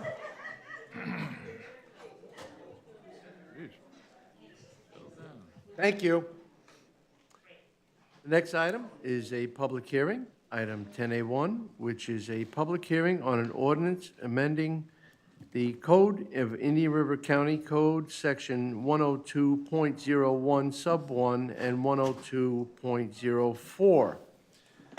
It was duly noticed and publicly advertised, and we have the applicant to, we did receive a letter of intent by MBV, which states, please consider this a formal request for a continuance of the chair. No. Mr. Chair, I think we're on that's the rezoning. That's A3. That's A3. Oh, We're that's on A3. 10A1. Oh, the right number is on here, okay? All right. Well, we'll make sure the agenda is duly noted and appropriately reflected. Thank you. Thank you, Counselor. This item is a public hearing for an ordinance amending the County Code Sections 102.011 and 102.04. And this is to amend the commission rules of, meeting rules and procedures? Yes, Counselor. Yes, and so basically, we had quite a long discussion about this, where I went over this ordinance at the last meeting, but just very briefly, this would update your meeting procedures to allow for meetings on the last Tuesday of the month. It would revise your departmental matters under your order of business to give your updated departments, your new departments, an opportunity to present matters. And it also modifies public comment procedures to provide a portion of the meeting at the beginning of the meeting that allows for public comment on agenda items, and one for public comment for non-agenda items at the end of the meeting. The purpose is to make your public comment matters comply with state statute and also be of right. In other words, people would not have to apply to come speak with you, which I think may be the perception now. So that's a summary of the changes anticipated by this ordinance. I recommend that the board conduct a public hearing on the ordinance, take comment from interested persons, and approve the ordinance amending Indian River County Code Sections 102.011 and 102.04. Thank you, Counselor. Yes, and this removes the necessity to make a request for public speaking, and it is open to, fully open to the public at the beginning of the meeting. During the actual agenda item, most certainly the public will be invited at the chair's discretion. Chair's discretion, yes. To continue, and then at the end of the meeting, we'll be able to have any other comments that or non-reflective of the agenda that people would like to speak out on? Exactly. Okay. Any comment from the board? Move to approve. No, I have to open up a public This is a hearing. public Thank you. hearing, yeah. At this time, we'll open up the public hearing and accept comment. There's 2 microphones. You don't have to share.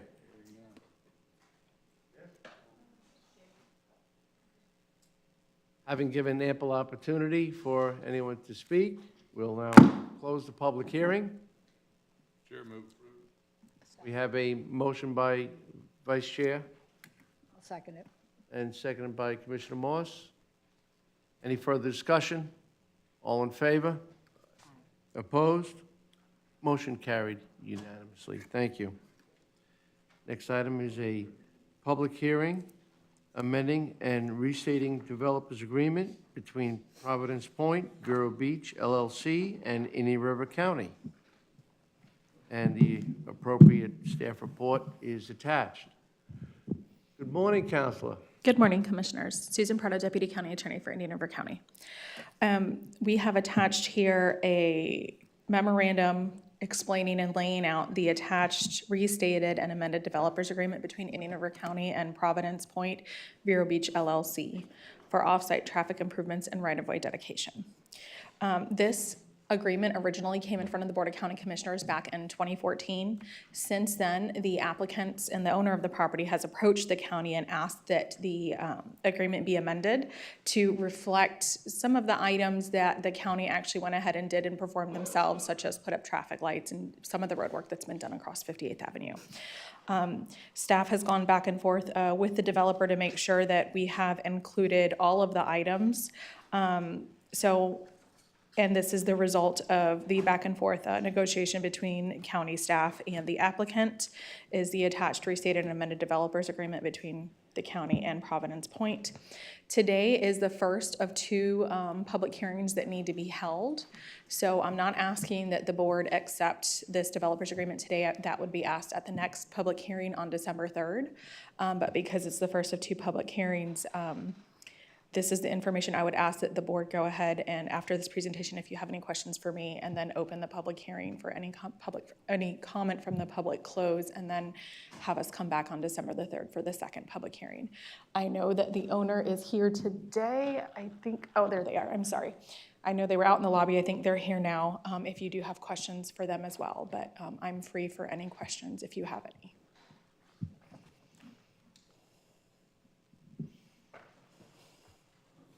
Everyone has their own microphone.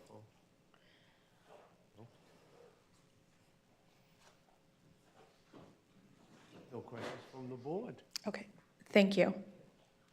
Thank you, Counselor.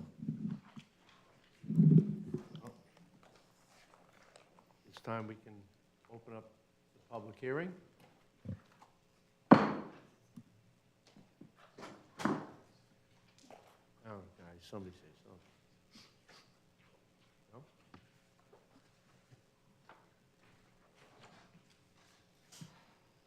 Seeing none, and given ample opportunity, close the public hearing. Thank you, Counselor. Please. Thank you. Now I simply ask the board to recommend that we return on December the 3rd for the second public hearing as pursuant to Florida Statute 1633229 subsection 1. So at that point in time, the board can consider adoption of this restated and amended developers agreement. We have a motion and a second. Any discussion? All in favor? Opposed? Motion carries unanimously. Thank you, Counselor. Thank you, Commissioners. Now, the next item is item A3, and that is the consideration for an ordinance for Indian River County, Florida, amending the zoning ordinance and the accompanying zoning map for approximately 7.97 acres and CG and General Commercial District to MED Medical District, 99070136-96957.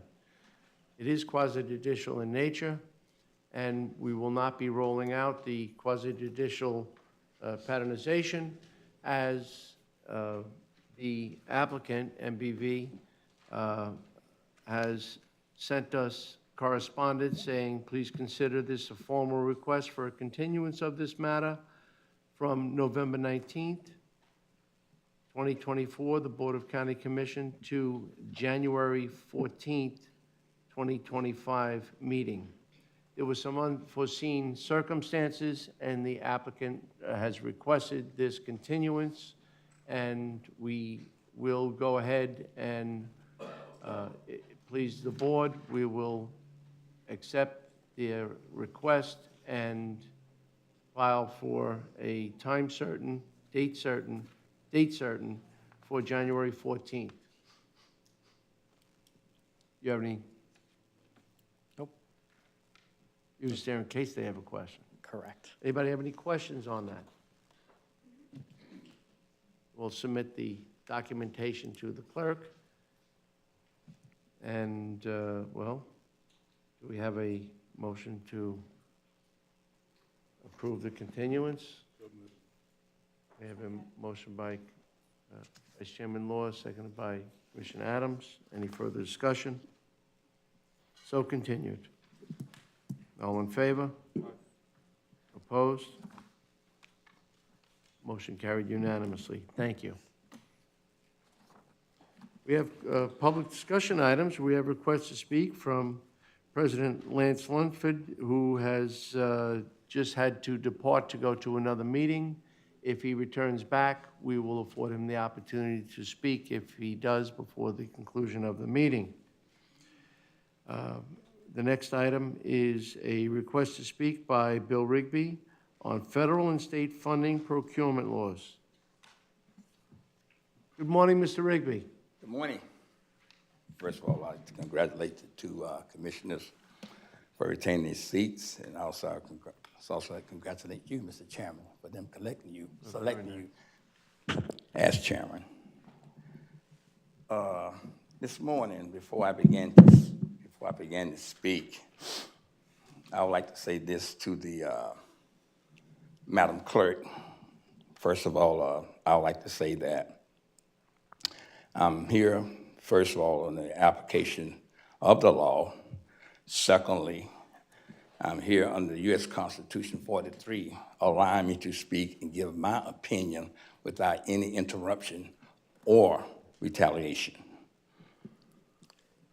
Let me begin by saying this morning, before I began to speak, the last time I was here, I was not allowed my 3 minutes to speak.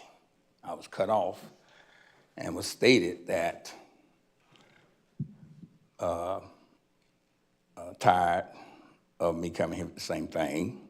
Also that I'm not going anywhere with this.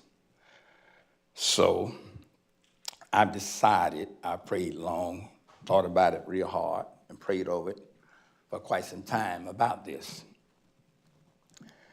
And what I'm going to say is this. I would like to know the rules in this chamber before I begin my speech.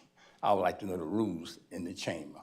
First of all, and maybe I'm not understanding something, or maybe I'm missing something in this chamber, I thought that when I come up here and speak, that I am allowed my 3 minutes to speak, regardless of what topic that I'm speaking of how many times that I come in and speak, I'm still allowed those 3 minutes.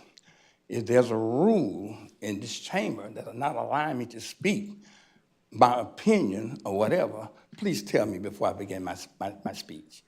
Because I do not want to be rudely interrupted when I begin to speak. Please, can someone tell me the rules? Because I certainly want to abide by the rules in this chamber, and I certainly want to abide by the Roberts Rule of Law, and I certainly want to abide by whatever other ordinance rules that you have in this chamber. Mr. Rigby, this is your chance to speak. You've made a request to speak. You will be afforded the opportunity to speak. And I just want to correct the record, you were given the opportunity to speak, and you just burned up a couple of minutes just explaining all of this. But we'll just start with, what do you need to say today? Okay, here's what I got to say today, and thank you, Commissioner Fletcher. Here's what I have to say today is that I've decided on this issue right here is that I'm not going to go any further with this issue. But what I am going to do with this issue is that I'm going to seek further information on this issue, because since that I'm going nowhere with this, I'm going to say that, hey, this particular issue here, what I've been dealing with almost 2 months and haven't gotten nowhere with it, I'm just going to, with this here issue here, I'm going to do other things, because I still have not gotten all the information that I need to do to say what I need to say.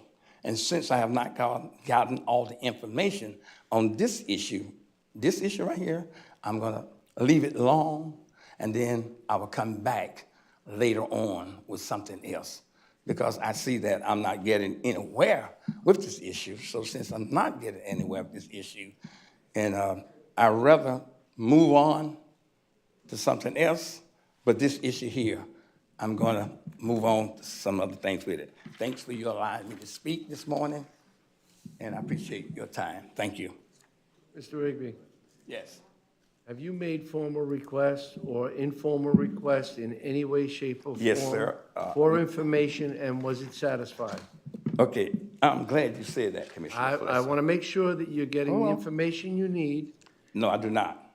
okay? I don't have it, and I went up again this morning to get some information, and I have some information from the SWID director, Macho. Mr. Macho, I have some information from him, but the information that I requested, I have not received it. No, sir, I have not received any of the information that I want. Now, they have given me information that they want to give me, but the information that I want, I have not gotten that information. No, sir. Please, if you need to re-articulate it, and the attorney's office will be happy to ensure that you have any information that you're requesting that we have available that is responsive to your request. And Mr. Rigby, I know that you've made more than one public records request directly to my office, and we have provided you with documents, and you did make another request this morning, and we're certainly happy to work with you to get what you want. Well, thank you. In a timely fashion. Well, thank you for that. I did go back up this morning and make another request for the information that I want. But can I ask a question, just a question? If I'm asking for information that I want, and you don't have that information, then where do I go?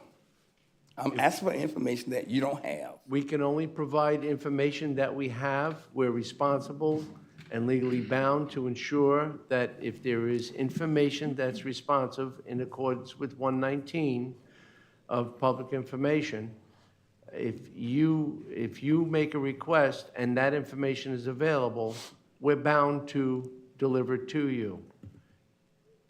There is other requirements, depending upon the type and scope that you have, but our attorney's office is happy to respond. We have somebody dedicated to ensure that information gets out. Well, after this, I'm going to take my seat, Commissioner Fletcher. I thank you for explaining that to me so eloquently. But what I'm saying here is that I'm not a lawyer. Let me say that. I'm not a lawyer. But I did take some courses in law school, in law, as being an attorney, but I didn't finish whatever that was. But I do know this, as an attorney, there are procedures that you must follow, and that's the first thing that they teach you in law school is procedures. So in those procedures, I'm just asking for procedurally something that I cannot get. And that's what I'm concerned about, is the procedures that I'm asking for, and I can't get it. But there are procedures that you must follow in whatever I'm asking for. And so those procedures, to me, are being violated, to me. And first of all, it violates my civil rights. It violates my position as to the Information Act, Freedom of Information Act, it violates all of that. I'm just asking for something. That's it. Procedures. Again, if the information is responsive to a request, we have a fine general counsel who happens to be certified in local government operations as well, and will ensure, and very familiar with 119, as I was too, and did it for many years with the sheriff's office. I assure you that that is being done for you in a timely fashion. Thank you. All right, thank you, Mr. Chairman. Thank you. Next item, we have a public notice item. Counselor? Exactly. The voters did approve authorizing the Indian River Commission to impose an additional cent of tourist development tax. I will be bringing you an ordinance to your December 3rd meeting to do so, and I'm just going to go ahead and read the title to that ordinance. An ordinance of the Board of County Commissioners of Indian River County, Florida, amending parts of Section 210.01 Taxing District and Levy and Section 210.03 Authorize Uses of Revenue of Chapter 210 Tourist Development Tax of the Code of Indian River County, Florida, in order to add an additional cent of tourist development tax and providing for codification, severability, repeal of conflicting provisions, and an effective date. Thank you, Counselor. Yes.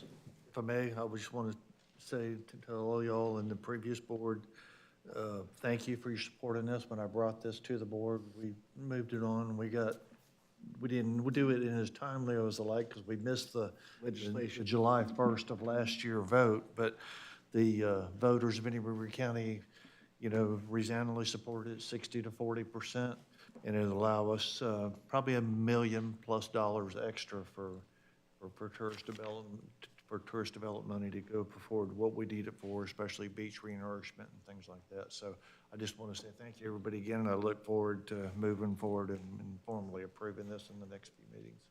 Thank you. A little bit of a game delay, but we will be playing ball. Thank you. All right, next item is in Planning and Development Services, item 12H1, which is the discussion and status update on the Gifford Neighborhood Plan.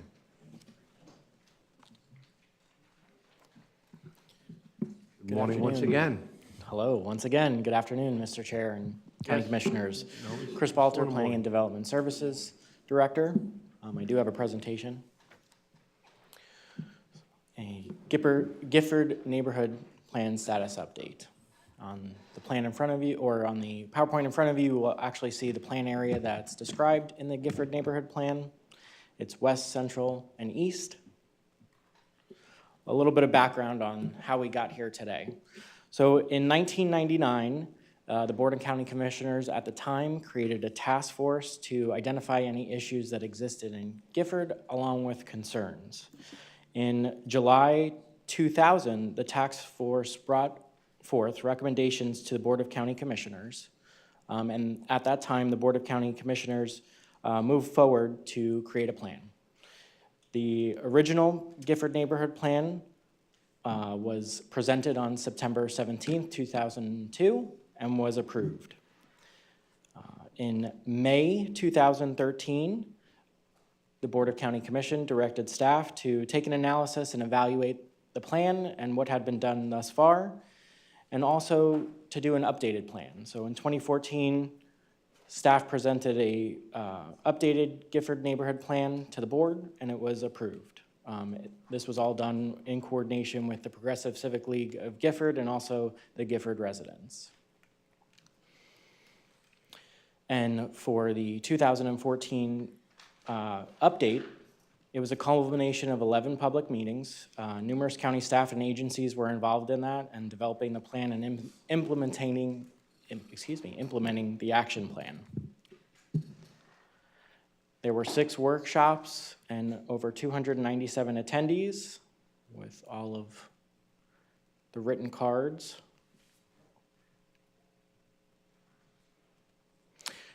The Gifford Neighborhood Plan contained 15 objectives and 82 actions.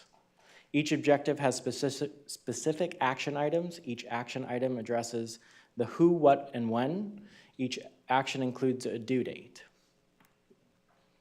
The Gifford Neighborhood Plan objective and action items include policies, which is communication, housing, and economic development; infrastructure, which is streets, sidewalks, parks, etc. Projects, and the Gifford neighborhood-related projects are also included into the CIE. So the current status update, it's broken into 3 statuses: recurring / ongoing action items, large-scale action items that are incomplete, and the proposal of an entirely new plan update. So the recurring action items. So the nature of the actions are educational workshops, meeting with specific groups, housing fairs, maintenance of roadways and drainage facilities. There's also a distribution list for communication. The current status on that, when we evaluated and looked at it, is some of the actions are consistently completed and others have been discontinued due to staff changes and limited resources. Staff's recommendation for the recurring actions is departments and responsible parties should revisit all recurring and ongoing action items, evaluate the need and frequency of monthly, quarterly, and annually, and resume activities immediately as needed. The large-scale action items, so there's a lot of big, large-scale action items that were completed. The 45th Street Main Street beautification, which was US 1 to 43rd Avenue, sidewalks and drainage improvements, parks and playground improvements, street lighting, and also modifications to the land development regulations. The pending projects that are large-scale is action item 7.3. It's the 45th Street sidewalk extension from 43rd to 58th. 7.4, the sidewalks on 41st and 49th Street. And action items 8.5 and 8.6, improvements on 32nd and 35th Avenue. So action 7.3, a status update on this. So the sidewalk from US 1 to 43rd Avenue has been completed. 43rd to 58th has not been constructed due to right-of-way issues. The county explored culverting the drainage canal along 45th Street, and that was the major cost in the project. That is due because there is not significant right-of-way, so it would have to take culverting the actual canal to be able to build the sidewalk. So what we did instead, the FDOT added it to its 5-year work plan. In 2023, the MPO identified the project as a #1 priority in their adopted list of priority projects, and the FDOT agreed to it. They're going to start the feasibility study and design to begin in 2025-2026. The project scope includes the complete street reconstruction, sidewalks, bike lanes, bus stop improvements, and then a turn lane improvement at 58th. The estimated cost as of today is $20 million. We know that it goes up every year that it's not completed. Action 7.4, sidewalks on 41st and 49th Street. The status update on that is 41st Street, 1 mile of sidewalk is needed between 38th Avenue to US 1. 49th Street is 0.7 miles of sidewalk is needed from Fire Station 12 to US 1. The future plans, so it's identified as the top priorities in the MPO's bike plan, master plan, and it's eligible for funding through the MPO's Transportation Alternative Program, and the actual project application for submittal is due by March 1st for the funding timeline. Action items 8.5 and 8.6, 32nd and 35th Avenue improvements. Status update on those. Both avenues are unpaved without formal rights-of-way.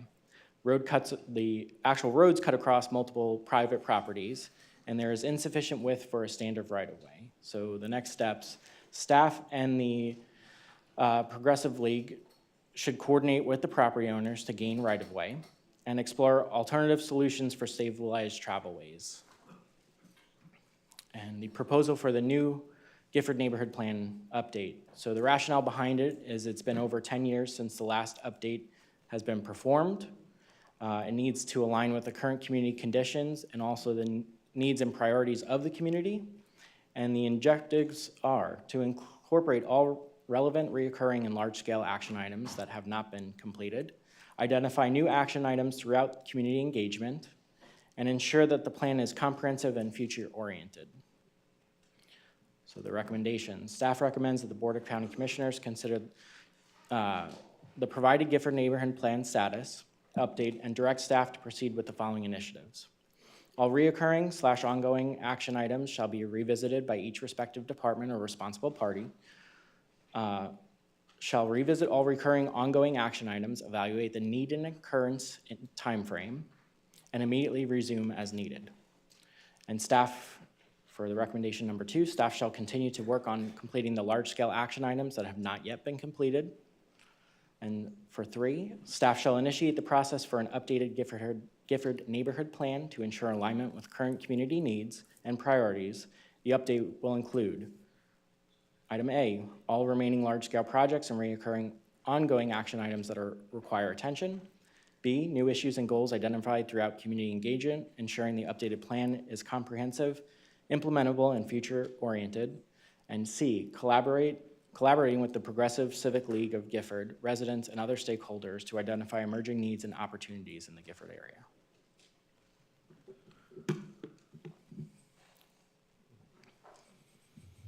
Thank you. I'll be happy to answer any questions the board may have. Anybody have any questions? Well, the reason why we brought this back was because there was a little bit of a delay, which was enhanced to more of a delay when we had objections and hurdles over right-of-way issues that were foreseen, but once we hit those, I felt that we treated this as a tacit reminder to do a project as opposed to a commitment to a community that we had well established for many years.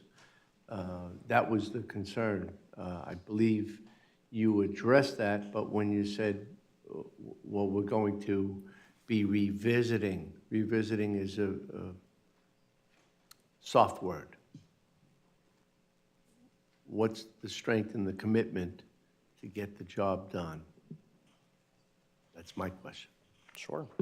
So for the action items that were described, the only one that we cannot provide a determinate answer on is the actual roads that are not in right-of-ways. We can't force somebody to give us those right-of-ways on their private property. So that's the one that we have to work with the Progressive Civic League and the residents and the county as a whole to be able to get those. Those are action items 8.5 and 8.6. The rest are all programmed to be done through DOT for the big project, and then through the other one can be funded through TRIP, which is going to happen. So those two have funding cycles, and they will be moving forward. It's the only one that we don't have a definite answer on yet is the last one, which is. So you're going to apply the MPO and other staff tools that were not previously applied? Correct. That's encouraging. The other thing was that, well, when we can look at the Old Dixie sidewalk, and personally, I called upon the Progressive League because we had a very large challenge with getting the right-of-way from a few, for the sidewalks for a few of the owners. I want you to know that they did a stellar job. And for a project of that scope, to deal with a few individuals, it worked very well, not taking away from it. However, this project has many moving parts.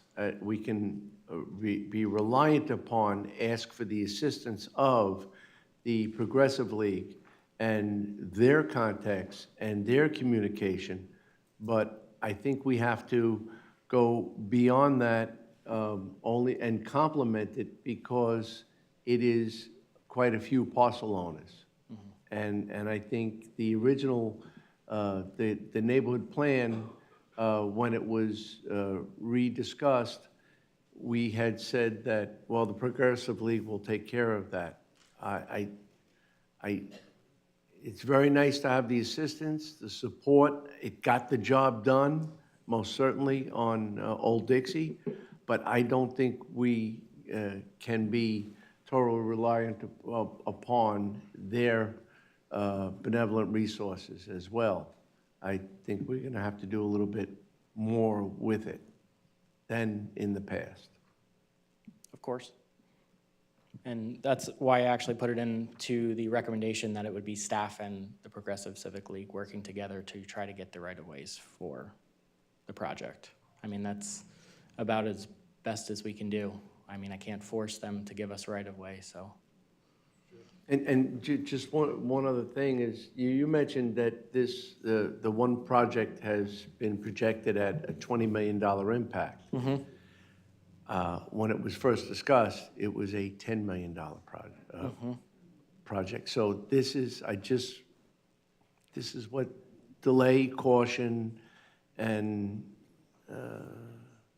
not an ability to challenge the lack of the available resources that we may or may not have had. I know that the project was halted because we had great difficulty, and now you have the burden. Chris, I'm sorry, but I just wanted to show the impact. It's doubled. Oh, yeah. I mean, and $10 million is quite a bit of money. Yes, Mr. Vice Chairman. Mr. Chair, Chris, could you go back a few slides to the highlights of the accomplishments? And I bring that up for not only the board, but for the audience, in that I'm currently working on a project in Oslo Park, many of you know about, that before me, Commissioner O'Brien was working on it, and it's about 10 years old already. So Chris, some of these, can you go to the part about the success that we've had? So I can tell you the specific objectives. We had a list of them. There was a list of what's been accomplished. Yeah, the list of what we've accomplished. And, right. Those are the big dollar. Right, a couple questions. Sure. Chris, were these outside of the 2014 neighborhood plan, or were these within? Those are within. So do you have a time on when these were accomplished? From 14 to 24, I'm guessing, but any specific times? I think that would be important, because we have to, no one wants to hear it, but we have to understand patience, not only when we're dealing with FDOT and others, but more importantly, the collective funding that we have. So if these have been conducted within the last decade, again, you may not want to hear this, but that is a sign of success when it comes to government, to be quite frank with you. From the start of an idea to the completion of a project doesn't happen overnight. Having said that, I do believe, Chairman, that you've certainly revitalized this, and rightfully so.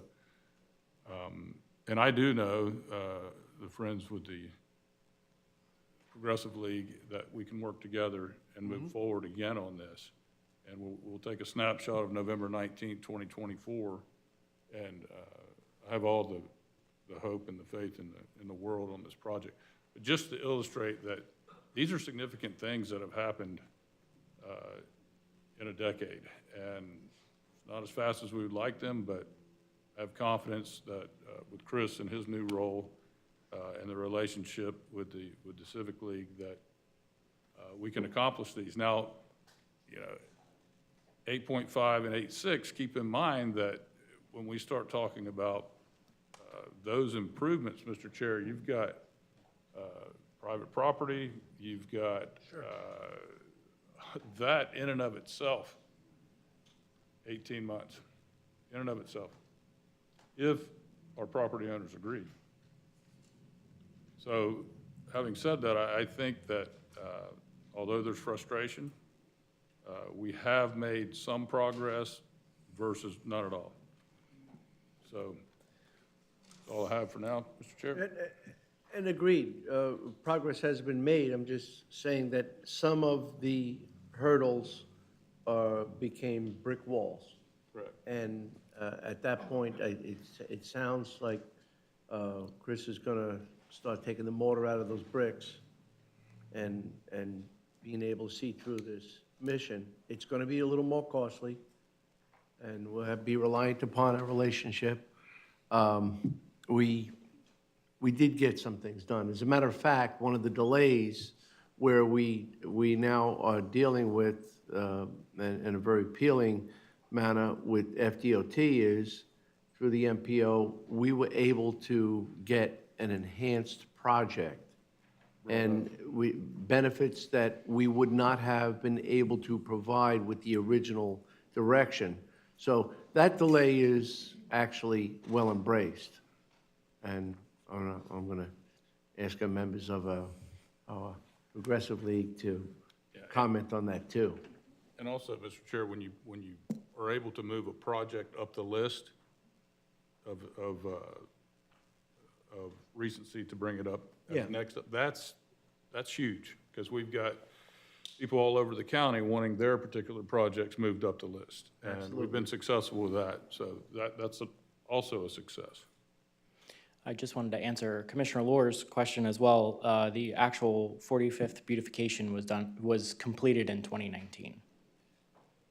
And then for the actual canal piping, the original plan was to just do a sidewalk. So yes, the project has morphed into a much greater project. However, it'll be better facilitated with FDOT and have a much better project than the county trying to acquire right away and also pipe the canal and then do just the sidewalk. And with FDOT funding. Correct, with FDOT fundings. That's the other bonus. Correct. Thank you. You're welcome.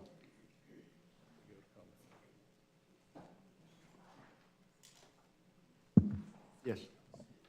The only thing I would add, and I want to thank Chris, and I want to thank the members of the Progressive Civil League of Gifford when we've met.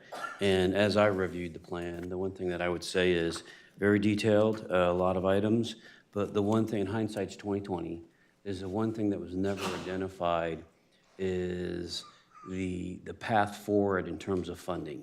There was never any funding discussion in the Gifford neighborhood plan. So as we look to update the new plan, we will seek to endeavor to try to identify funding streams and appropriate timeframes, because there's just timeframes put out there, but there was never any, like this grant, or general fund, or whatever the case might be. There was never any funding plan. So I think, to the credit of the staff that, that precedes Chris and I, is they continue to find any way possible, Brian with the MPO, and trying to find a way to fund projects where the plan didn't call for any specific funding stream whatsoever.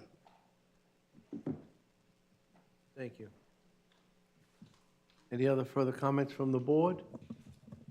If not, I'd invite any members of the public. Thanks, Joe.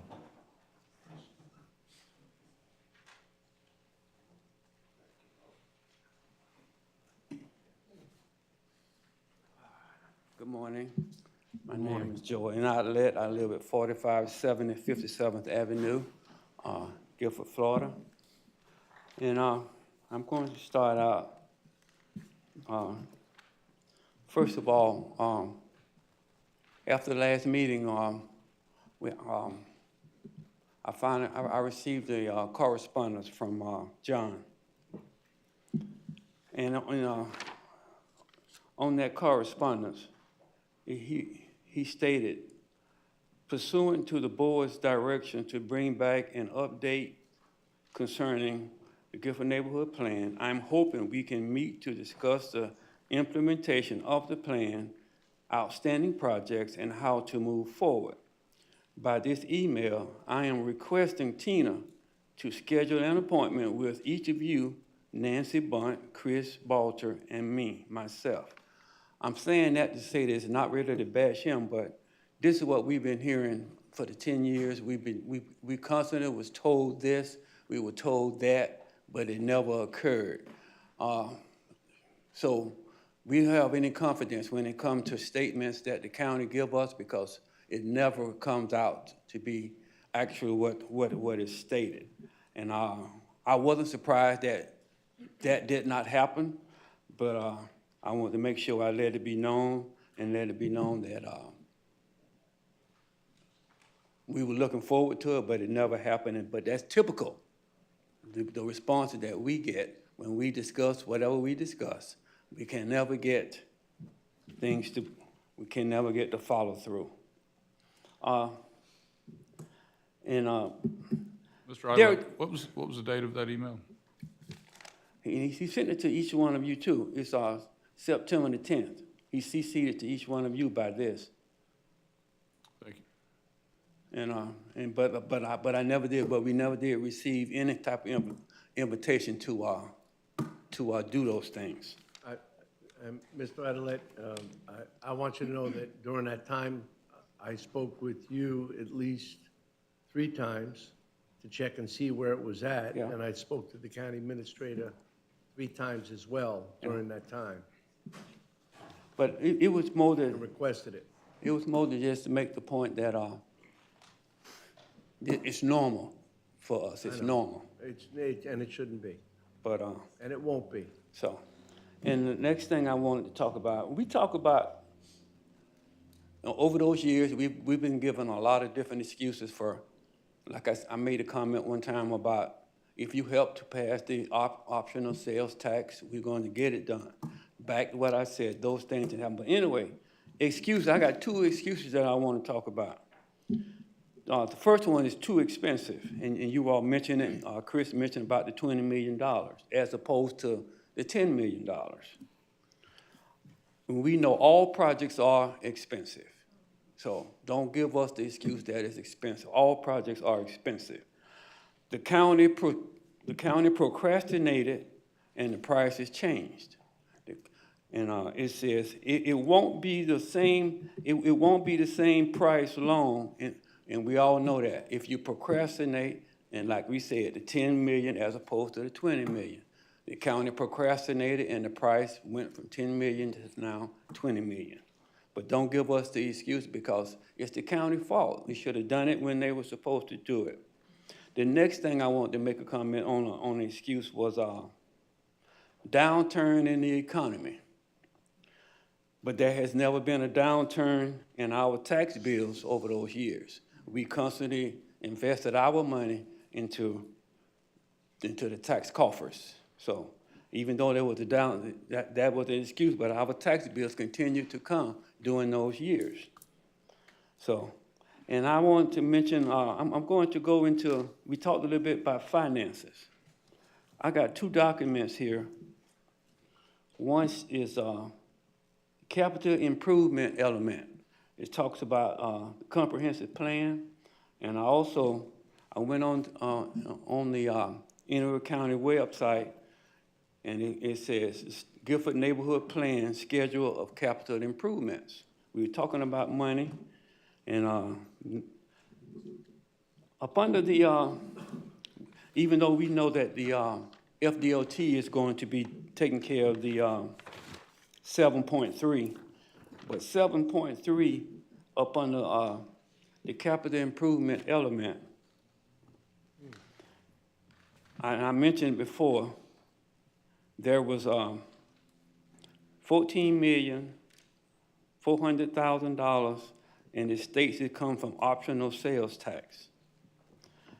In the design and engineering of that project, it was $200,000 right away. So look back, like to me, certain projects, there was some funding that's put into an account to assist with right away. And in that right away account, it states $2,400,000. In construction, up under the comprehensive plan, it says $11,800,000. Now, and last time we was here, and I mentioned it, Commissioner Fletcher said that the money went back into the coffer, and I assume that that's the case. But my total price of those figures that I just mentioned is $28,800,000 associated with 7.3. All right, and now I went into, now 7.4 is the next one. That's the sidewalk on 41st and 49th Avenue that is supposed to be done in 2024. When I printed out the Gifford Neighborhood Plan Schedule of Capital Improvements, 7.4, it states $50,000 from a grant, $450,000 gas tax, $500,000 a grant. Now, we didn't write this. The county wrote this. And that's a total, for me, that's a total of $1 million. So we talking about no funding or whatever, low funding or whatever. But there is some money, unless you all gonna tell me that all these documents are not true. There are some monies that has been geared toward these projects, and I'm assuming that money probably going to go back into the coffee as well. I just want to bring those things up to your appointment. Now, 8.6, it talks about 32nd Avenue. Back to the comprehensive plan. 8.6 on this, it states, it talks about paving that, and we've already talked about the property owners and stuff. But it states in here for 8.6, the funding is included in the road resurfacing account. Now, like I said, we didn't write this. You're gonna tell me that these things are not true, I have no choice but to accept it, but I wanted to bring to your attention what I've been reading on these different things. Now, 8.5, it says, you talk about the Progressive Civil League assisting in right-of-way.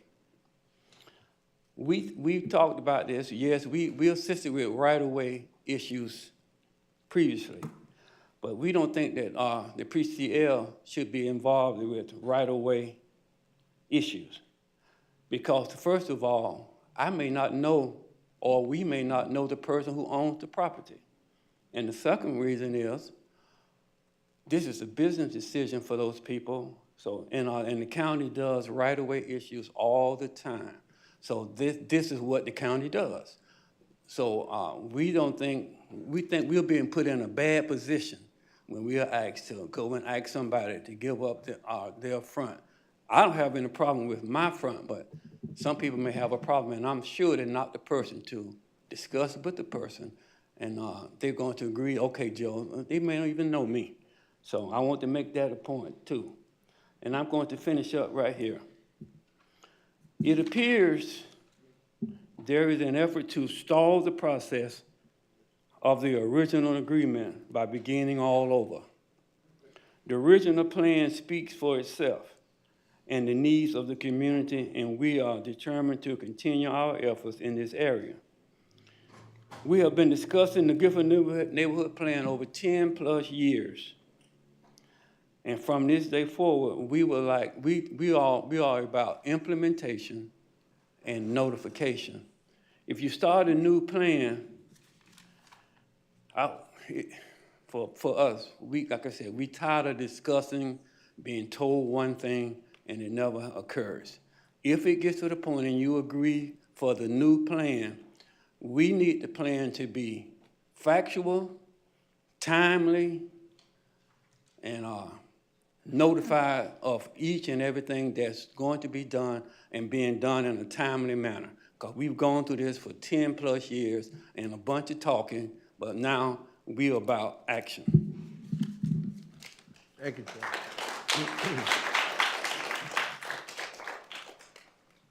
Freddie Woolfolk, 4590 57th Avenue, Vero Beach, Florida. My comments are very short because I've been on this journey for quite some time, waiting for the Gifford neighborhood plan to unfold. When I sat there this morning, when they gave an overview of the Jackie Robinson Arena, it was fantastic. Seeing plans, implementation, results. If they can do that at Dodgertown, at Jackie Robinson complex, we should be able to do the same thing within the county whether it's Gifford, Oslo, Vero, Sebastian, wherever. I heard a lot of talk about right-of-way. When I look at 66th Avenue, I see beautiful widening and grassy areas being coming in, but some houses were once there in those locations that are no longer there. They were removed, and I'm sure the people didn't just turn their property over as right-of-way gifts. So I haven't heard anyone talk about yet compensation for even the people on the North Gifford Road corridor.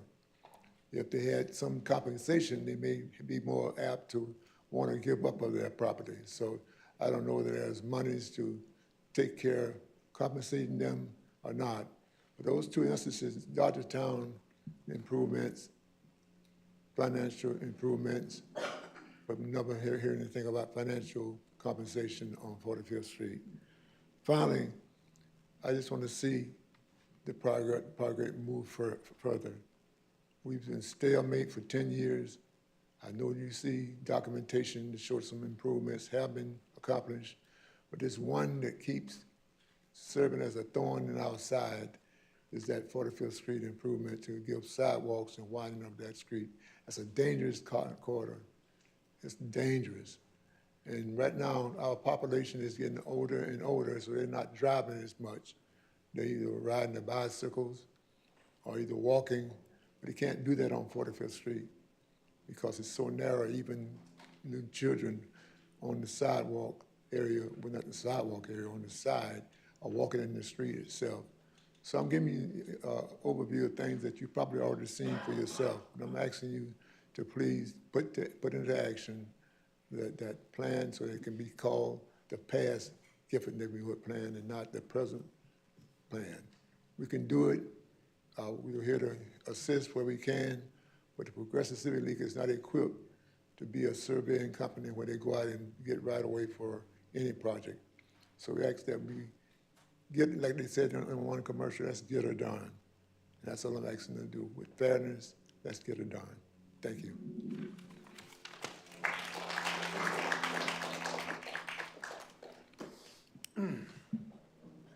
Good morning. Anthony Brown, 4159 57th Court, Vero Beach, Florida. First and foremost, I want to acknowledge Chris and his staff for their work, but I also would be remiss if I did not mention, I know that Chris and his staff were put under constraints. They were given guidelines. They was given a blueprint in which to follow. With that being said, I still like to say thank you to Chris. I met Chris, and I think he has an awesome heart.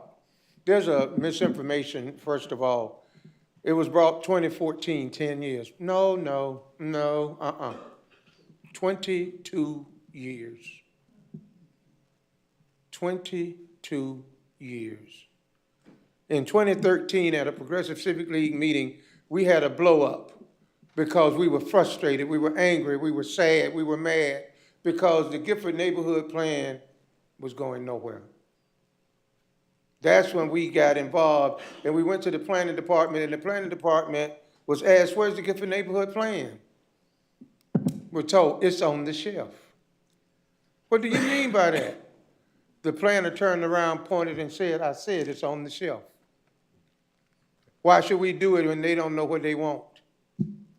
This is conversation that's you need to be aware of when you're looking at us and trying to figure out why we're persistent, why we're upset. Joe gave you foundational information, the money part. I'm going to give you history. You talk about the 32nd Avenue project. Were that 8.6, 8.5, Joe? Ladies and gentlemen, when Farmers Home gave you that money for the septic, you didn't make any concerns about 32nd Ave and its proximity and its closeness or its landlocked or its other stuff that's now become relevant. Some of this verbiage that is being used in this document is problematic because it wasn't relevant when you got the money. Now it's relevant, and it caused me to say, stall tactic, get out of jail free. It's a word that's constantly used in this document, new plan, update. People, really? I mean, I'm slow, but I ain't that slow. We're not that slow. You're saying, why could we say a new plan when you have not lived up to covenants of the plan that you agreed to in 2002 and 2014? It's to say, oh, we're going to do surgery on you, Mr. Brown, but we're only going to do partial surgery, and then we're going to come back later after we reassess it. You have an impoverished, under-resourced community of color who have been patiently waiting for you to do your due diligence. Joe mentioned we did not do the document that is called the Gifford Neighborhood Plan. Did we, Commissioner Fletcher? That was not ours. I was concerned, is not this board's, and maybe it's a question for the attorney, are your decisions binding to the next board? Undoubtedly they should be because you did a document. So the get out of jail free card don't work. It's about doing what you told us you were gonna do. Not you specifically, but those who sat where you were sitting. And now we say, oops, it costs too much. Farmers Home gave money for the septic, talking about 32nd Avenue. If you go back and read it, I remember John telling us in a private meeting, the impact fees for those people in that area is gonna be $15,000 each. But Farmers Home gave you the money to do the project. And I think if you go check it up, maybe a matter for the attorney, that in those, the verbiage in those documents stated that if you put a manhole in a street, you were to pave it. I mean, I used to think it was a curse, but this brain of mine constantly regurgitates stuff and don't let it go anywhere. Commissioner Fletcher, no, I was hanging around during those days. I was in some of the rooms. I know what was said and what was done. But now we're sitting in 2024, 22 years later. Some of the people who fought for us to get all of these advances are long gone. Joe's father, Mr. Buddy Joe, he often say, I just hope I'm alive when it happens. Boy, if we go for what we're being told in this document, don't think so. I want to just use an example. You're using 45th Street going west of 43rd. We're talking about the canals. Now, Commissioner Fletcher, you and I are going to have a memory lane.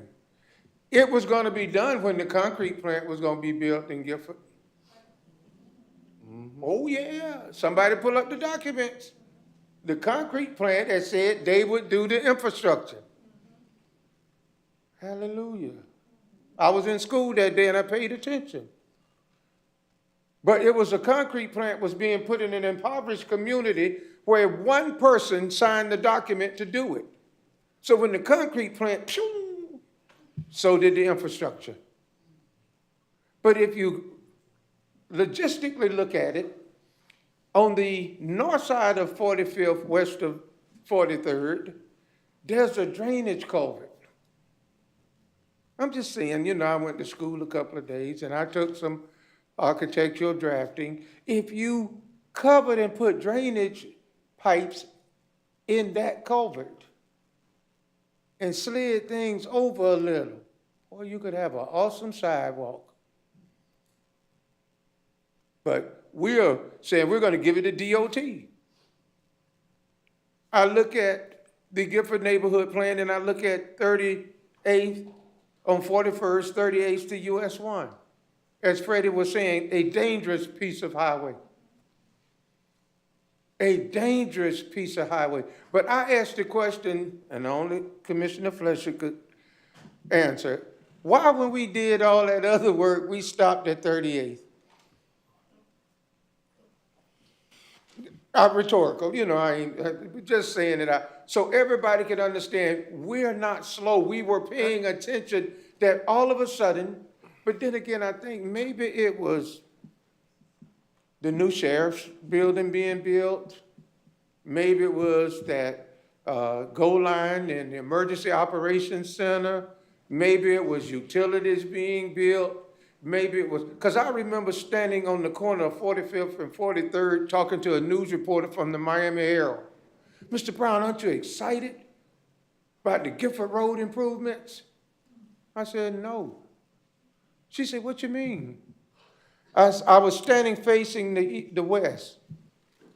I said, Gifford is behind me. That's not the Gifford road improvements. If you're in Tallahassee and you're in Washington, D.C., and you're sitting there, you say, oh, wow, what's good for Gifford? Wasn't. It was for goal line, supervisor of elections, emergency operations, utilities, landfill. All of those people benefited from that, not Gifford. Because when you got to 38th, you stopped. And you didn't take it any further. If we go along, I'm a little more pessimistic than Joe and Freddie. I've been doing this since I was 12 years old. I'm 71. My days are numbered. 22 years I've been waiting for this entity to do and live up to something it told us and my community it was going to do. Then we revisited, and I've been waiting 10 years for it to happen. And now I sit here today, and we're going to do a new plan. We're going to do this. We're going to do that. Ms. Moss, don't you think you'd be tired by now? I'm not putting you on the spot, but I'm just saying. I think it's definitely time. Today, starting my second term, I went the whole first term, and this was never on the agenda. And it doesn't have to do with the staff sitting here. They weren't here. That's only something that the chair can answer. He's the only one who's been here the entire time, so can't answer why it was not on the agenda. I'm just saying, my entire first term, you're correct. It should have been. Commissioner knows. It should have been on the agenda my first term.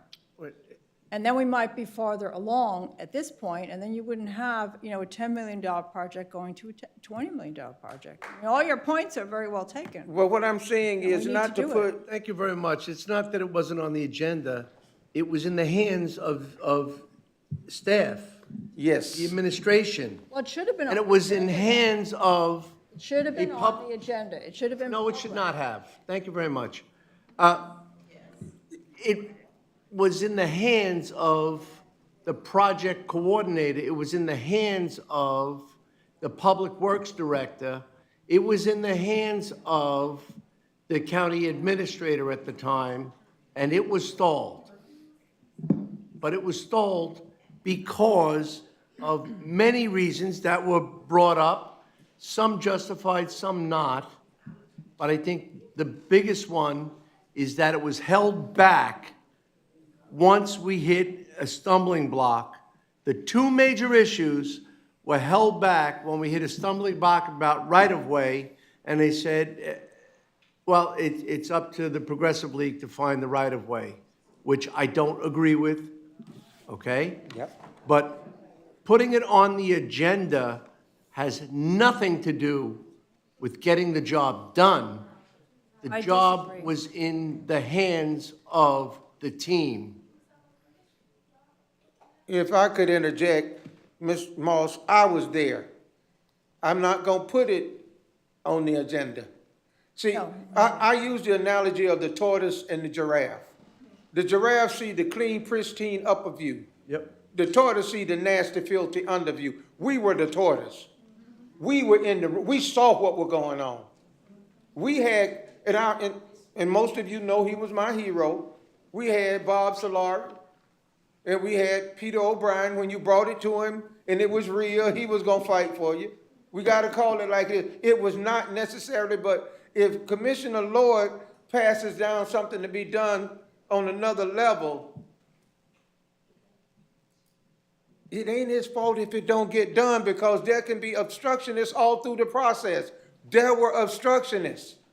And I want to put this out there so it'll become, and we as Giffordians, we know it. Ladies and gentlemen, in the state of Florida, there are only two places, Gifford, Florida, and Delray, that are beachfront property and are black neighborhoods. That's been the nucleus around this ever since I was a little boy. So pull off the fantasy. I said about gentrification, with $500,000 homes built around us. Gifford has stood still, that 2.7 miles that is beachfront property. That has been the major obstacles. Mr. Idlet said something the other time we were here. He said, I guess that person who told us it ain't happening was telling the truth. He did not sit up there. The person that told us that did not sit up there. Mm-hmm. But he was a power broker. Mm-hmm. Commissioner Lohr was the sheriff of this county. He was over 600-700 people. Just because he wanted it up here don't mean it happened down here. If you rode at the 50,000-foot level, you get an understanding of the intricacies associated with how things move. We watched this train wreck.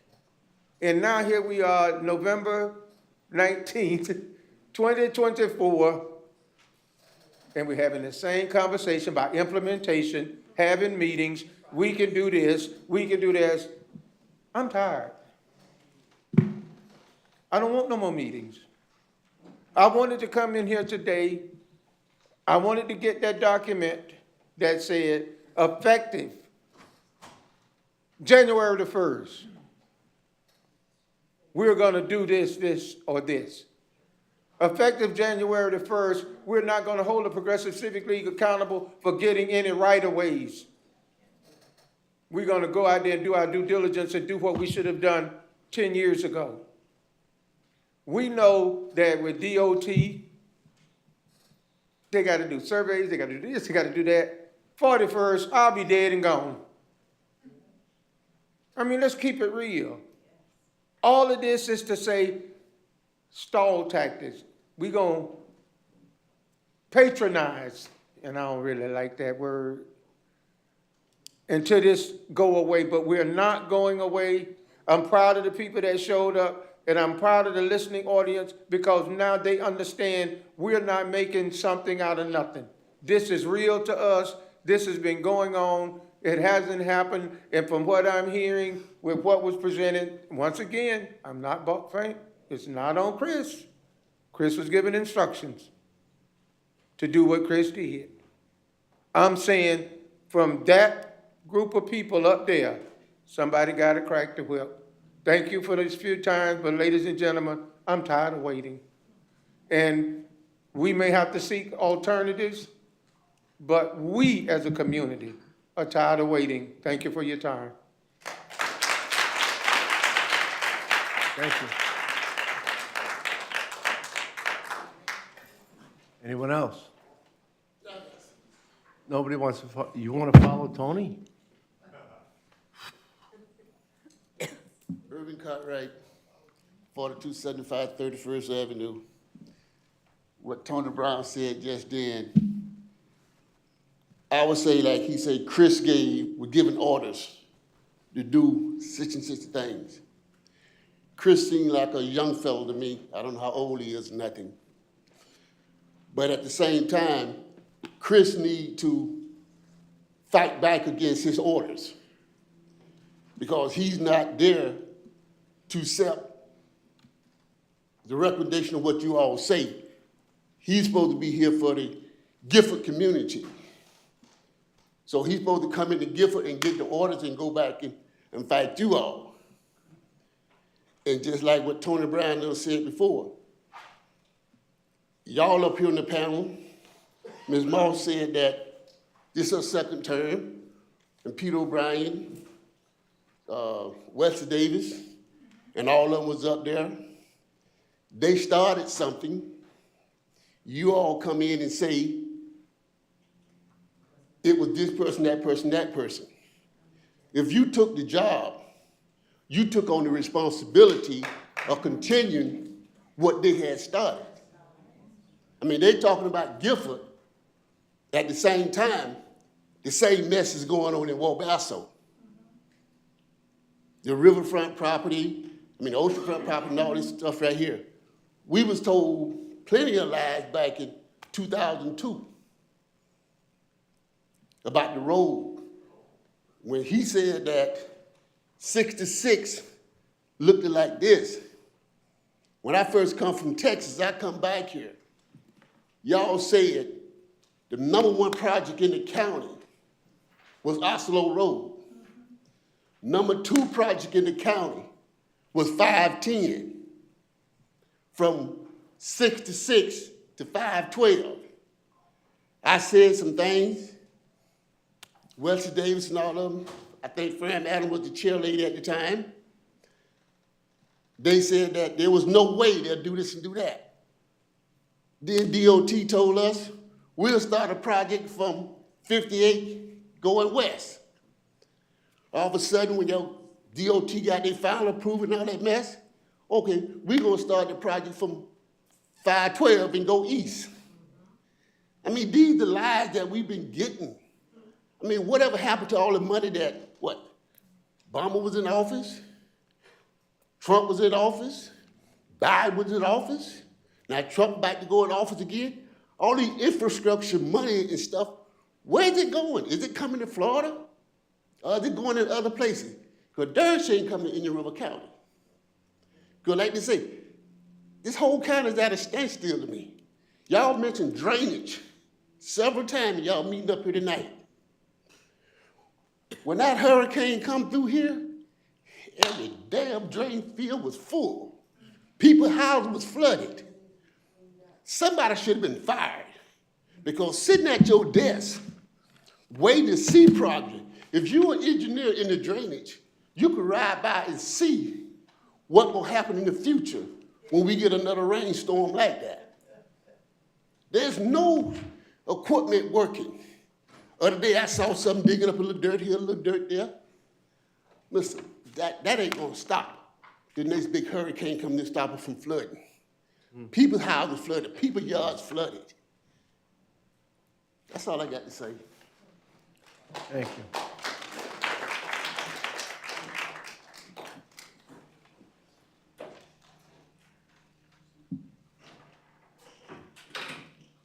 Good morning, thank you. I didn't think I was going to talk, but my name is Barbara Lipton. I live at 760 23rd Place Southwest, and I moved to Vero Beach from the Detroit suburbs in 1997. I was at the meetings in 1999. I was at the meetings in 2002. I actually worked at the Humane Society on 41st Street when I first moved here in 1997, 98, 99. I was involved with what was happening when the Humane Society was wanting to purchase, build a new building on that property, and then purchased other property due to hazardous waste on that property. I was there, I heard those meetings. So I'm going to go back to the question, I think it was Tony Brown asked at the very beginning, when a group of commissioners commit to doing a project, any project, and then they're off of the board, is the board required to follow through on their agreement? Or is that agreement just go up into smoke? No. Any agreement with any group of people, are they committed to honor the agreement the board has voted on when it's a new board? Legal and lawful agreement made? I'm asking the lawyer, yes, the legal, yes, legally. Are they required to follow through? Are you talking about a specific contract or like a program, like a plan, like the this, Gifford neighborhood plan? Anything like this. Okay. Just for clarification. Or anything that they agree to. Would you like to respond? Please, Counselor. Well, it certainly is an adopted plan. It's an adopted policy, it appears to me. Technically, one board can't bind a future board normally to appropriate money, but the plan was adopted, it was never revoked, so it's in place, and to that extent, it's a policy of the county. Thank you.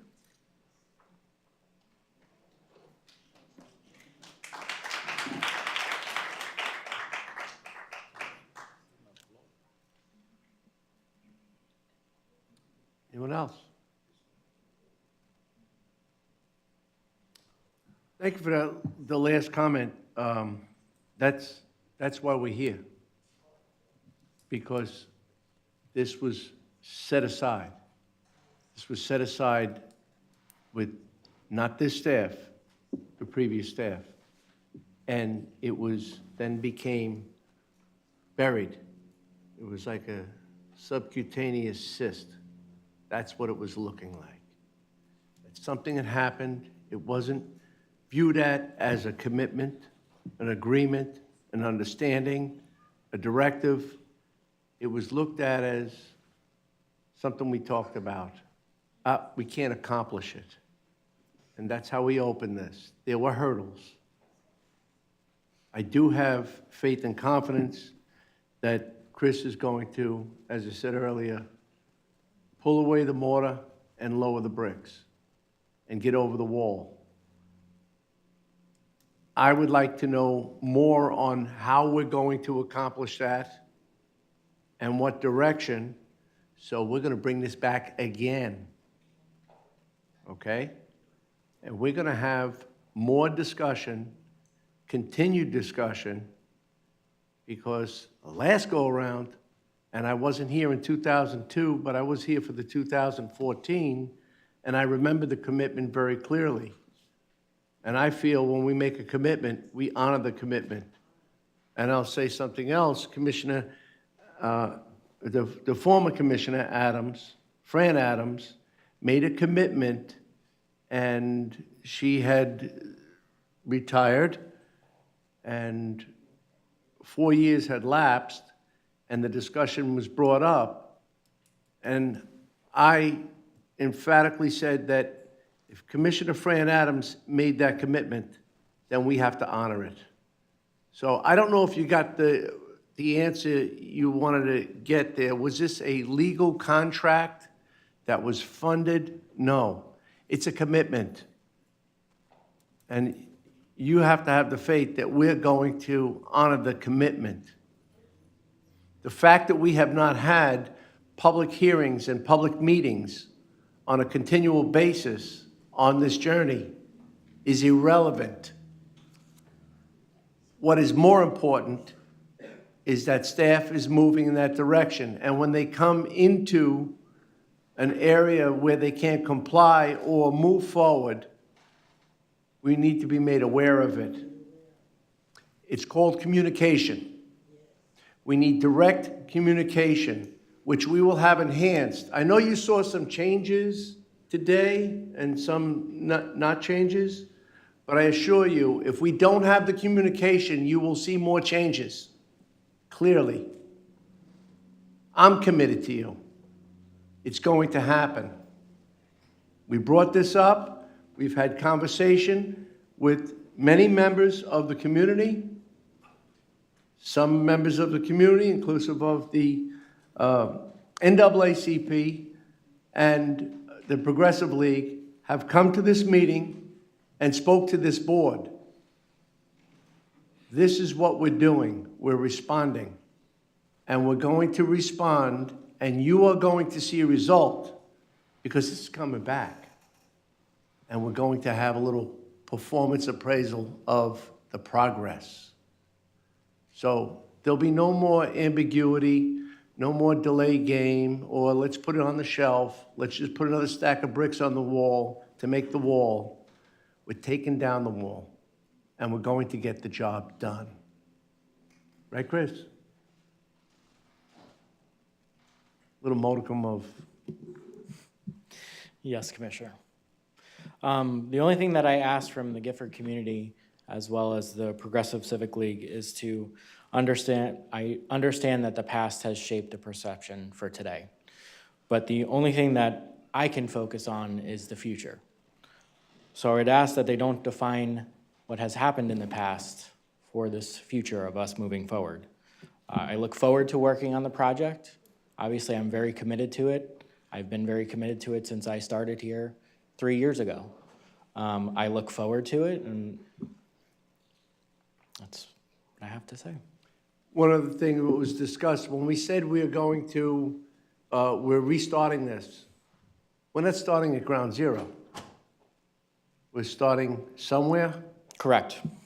So what was in the recommendations was actually moving forward still on what's already outstanding. And if you choose for us to move forward on creating a new plan, giving us the direction to start that process. What has already been discussed in the recommendations was restarting all reoccurring meetings immediately, and then also continuing on the large-scale items that are still outstanding. I have a question. Yes. So you're not creating a new plan so much as you are adding more steps to this plan, more action items, since many of the items have been accomplished. So at the Or the smaller items have. Sure. So at the recommendation of staff, we have recommended to you guys to actually do a new plan. There are 5 outstanding items. Out of the 82, 77 have been completed. With the new plan, we'd also like to incorporate those 5 items and still work on them as ongoing items. So not extending this current plan, basically putting this current plan to bed and starting a whole new plan.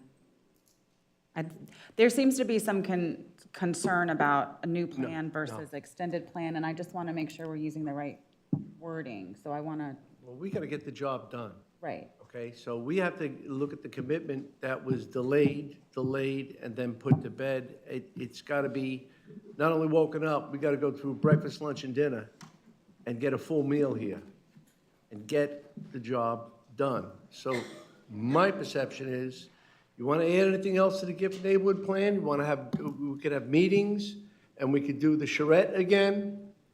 That's great, but let's get what we committed to do. Let's get it done. What is the challenge not to get what we've left vacant now?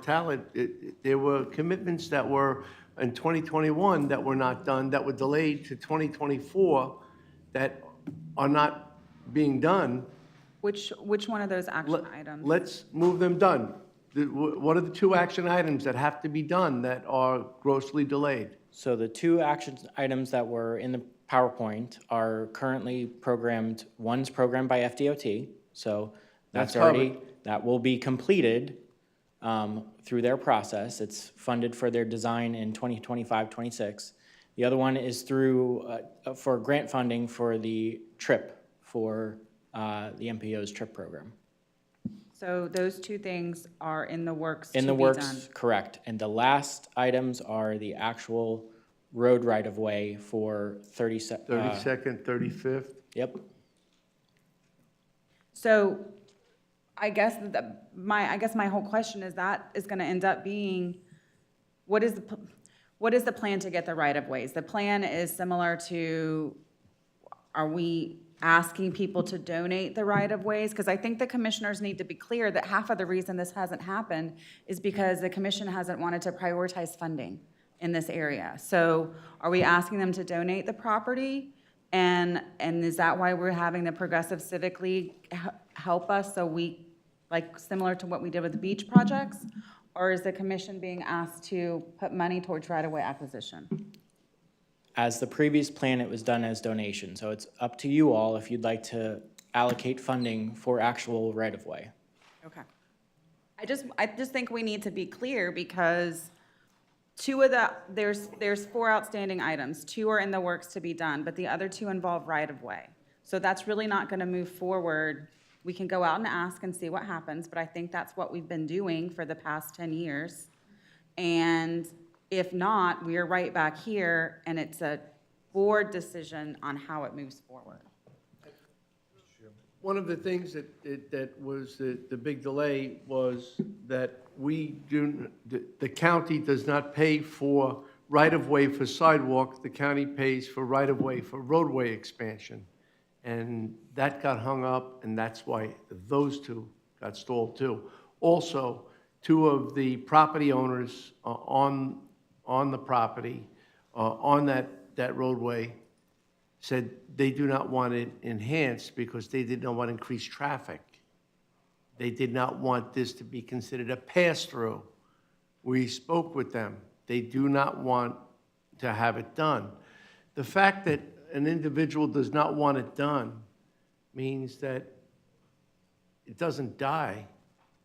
It's that person, if one person doesn't want it, doesn't end the project. It's just like petition paving, 66 2/3.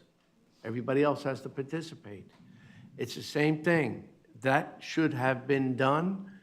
That needs to be funded. And again, it's a question of the board.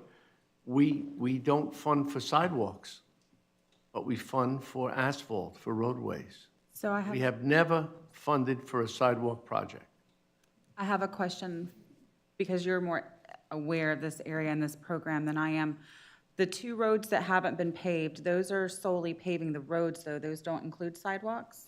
Or is that a sidewalk project as well? It's not a sidewalk project. Nope, it's just But roads. there was projected curbing, was there not? I believe so. Because we did drainage and we put in the person hole. Manhole. Manhole, I don't know what to say. We can call it a manhole, that's cool. And then drainage, and that was all supported, and then we were looking at curbing, and this was going back a few years, So, which that doesn't requires a include- sidewalk. the curbing requires a sidewalk? Once you put curbing in, you need a walkway, because then you have curbing to grass, correct? It would be correct, but the issue would be there has to be a creative solution for this actual roadway. Because it's on private property and we don't have the right-of-ways for the actual roadway, we'd have to look into a creative solution. So, that being said, we have to also have a funding mechanism to do the road. And if we choose to get the right-of-way, which is not just for sidewalks, it's actually for the road on private property, we'd have to get said right-of-way. Now, as the previous plan's direction, it was by donation base. If we allocate funding, we can then pay for right-of-way through the process. But that's up to the board. So based on what you said, Commissioner Flesher, if there's one, because I think that everybody needs to understand that we have tried apparently to get some of the right-of-way. There's a couple of property owners that do not want to give that right-of-way, which is completely their right, and I understand. It sounds like this is a road that's similar to Community Road in Fellsmere, where the property actually, everybody owns to the middle of the road, and they've just kind of created a road over time through it. But if the property owner does not want to donate property, then we have to go through the eminent domain process, correct? We can, that's one process through it. We can offer them an actual price for the right-of-way, and the final option, which we don't like to go for, is eminent domain. Okay, so it's not gonna be quick. But no, it's gonna be quick, because the amount of right-of-way that we need is limited, is it not? This is not, and I understand, 66th Avenue, which was referred to today, began in 2006. I was here. It took that long. It's not finished.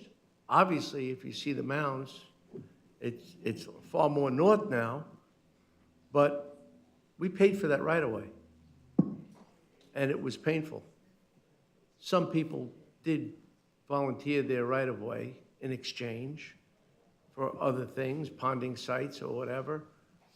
But for the most part, we pay dearly. It's 2024, we're almost done with 2024, and we're not done with that project yet. So that took quite a long time. I don't think that this project is anywhere near that. You know, you could basically fit that roadway inside this building. We can't get it done? Is this a So what do we road need? that has to meet the Green Book standards, It would have to meet county standards. county standards? So because we're not just talking about me getting some millings and going and milling in my driveway. I mean, we're putting in, What's the funding? and where would we fund that? Correct. And I can't speak on the design of the road because that's not my expertise. That would have to be the actual Public Works Department. Okay, well, I just think for the commissioners, these are questions that you guys need to start thinking about, because when it comes back that there's some decisions to be made about how to make this project happen, I think the reason it hasn't happened in the past is because decisions haven't been made, and we're gonna have to figure out a funding source and the right-of-way. For this, the other two are working forward, so that's what's lingering, is really a solution to these two roads. And then the plan, Commissioner Fleischer, if I'm understanding correctly, is to create the next plan that might address other ongoing things. Is that what I understood from you? Yes, but Not like 2.0, but you know what I mean. let's not start 2.0 until we finish the 2. Okay. Okay, I just want to make sure Let's we're get the all- job done. And so now I'm looking at a yield to the county administrator. Hello? Do we have funding available to be able to, if this board so pleases, just to ask staff to determine the funding and get it accomplished? Like, bring it back next meeting? I don't know if it'll be next meeting, but we can certainly Why bring it not? back into December 17th, because we need to get down, I need to meet with Chris, and if we take the 5 projects that are outstanding, and then understand the cost, and then turn around and get with OMB, and make sure we can identify funding sources. Agenda items for next meeting are due tomorrow. Do we have a design, or is there a tentative design for those roadways hanging out anywhere? No? I know. So we would have to put something together to have a better understanding of cost? Okay. And to my knowledge, there's never been any, not even conceptual design. So I think at this point, we could look at 32nd and 35th, and you're saying you want to do it in January meeting? Come back, have staff come back with a cost analysis? I could get with Public Works to see if we can put together a conceptual design in-house to, at least to give us a back of the envelope estimate of what we believe it would cost. Yes, I think that would be better. There'd be more information to be able to present. Okay, and at that point, we could possibly earmark some funding. We have roadway funding, and start getting the job done? Yeah, I heard the other comment about the roadway surfacing, but this is not roadway surfacing, this is building a new road. So, I mean, Which requires 4 different compounds, and yeah, so this there's is a surfacing process. fund. I'm not sure, I mean, somebody may have said that in the past, but I don't believe that's a viable funding source, because that's for surfacing the existing roadways. Right, that's throwing a layer of asphalt that's just a few inches thick. Yeah, So we could come The back whole with- roadway is a very compound process. But it's a small road, Correct. and we already have the drainage there. Right? There is some drainage in the area. I don't know if we have to the extent of what's required by county standards. We'd have to do an assessment on the There's a actual manhole. I existing don't know if there's conditions. drainage. So what do you think is a reasonable time to bring this back then?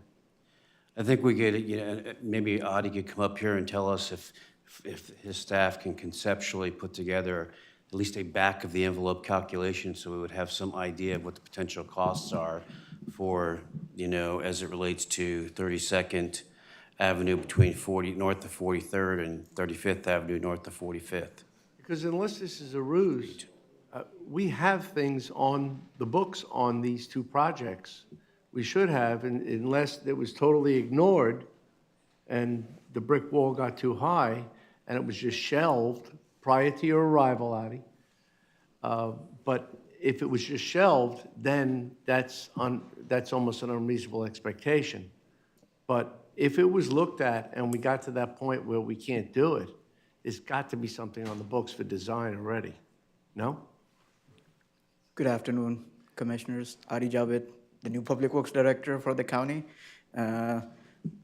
My understanding for this project is that there's been discussions, but there hasn't been any design done or any of that information. To back to John's comment that we would at least need a few weeks, if you want to do some cost estimates and some engineering design to be able to, provide some options to the commission for your consideration and approval.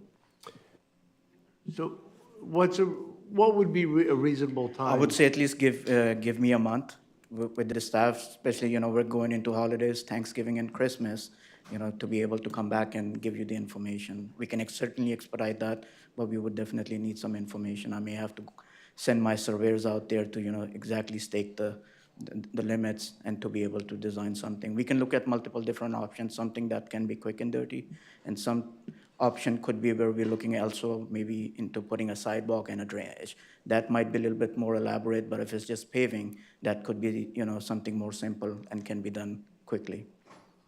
So that's for 32nd and 35th? Yes, sir. Both of them?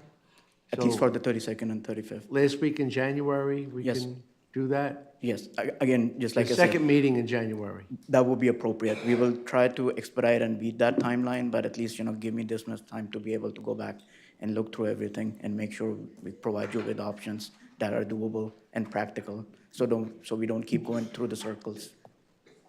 Then we can check on the financial resource and get it together, and we will have the action plan. Yes, sir. That sounds doable. That's fine. I that what just you're looking wanted to make sure that we left this meeting without something. just pushing it down the road and flowery talk. I mean, we just need to have some kind of something. And if you guys can bring something back and we can have a more detailed discussion about how we move forward, at some point, we got to get to the decision-making parts of this whole thing. So if that meets everybody's schedule, I mean, that's fine with me.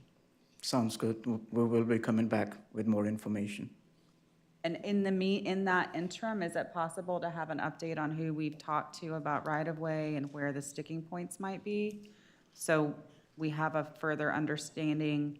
It's not just going to be the cost of the road, it might be the cost of the right-of-way. Does that make sense? Yes, ma'am. I can look into it and get back to you with additional information. And just for me, I would say that I understand we're asking a lot in a short period of time. So I'm just looking for preliminary, let's wrap our head around what we're kind of talking about numbers, not like this is how much it's going to be. And once you have to do an actual design, it probably will grow, so. Yes, ma'am. These will be more planning and conceptual level information. Thank you. Something along the lines of, we're up against 9 individuals who we need the right-of-way from, we can estimate the cost, and And the road is. rock and roll. Blah, blah, blah. Yes, sir. I don't think it's as big as Sixth Avenue. It's quite small in comparison, but it's still, there is a lot of legwork, so I appreciate that. There is, just like I said, we'll be back with additional information for you. I'm happy to entertain the motion, to direct staff to do exactly that. Thank you, sir. Mr. Chairman, would you like to do that now, or, because I have a couple of questions on the sidewalks and stuff like that on the right-of-way, but if you want a motion for what you just said, I'll be happy to make that motion. Okay. Well, Commissioner Law just said so moved, so if you want to Okay, I'm second sorry, it, I couldn't hear him. and then we can do that, and if you want to talk about the sidewalks, we can do that right now. Whatever you want to do, I'll talk about it right now then.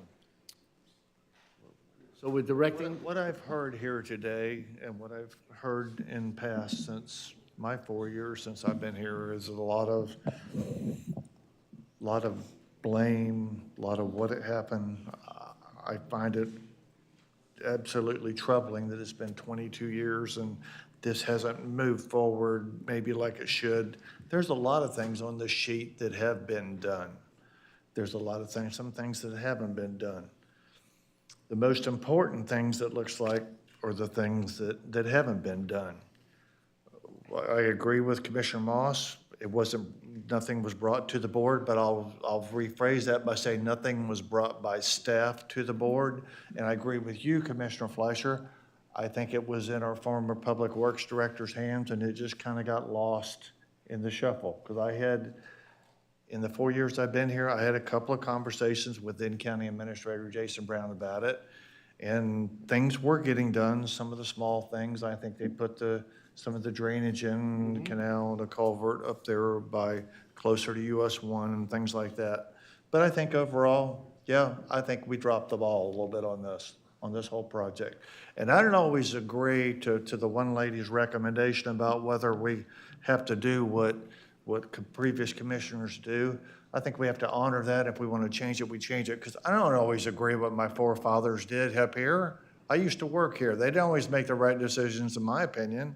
And the same with the federal government in Tallahassee. They don't always make the right decisions. So I don't always agree with my forefathers, even in the job that I sit, and there'll probably be a generation that comes after me.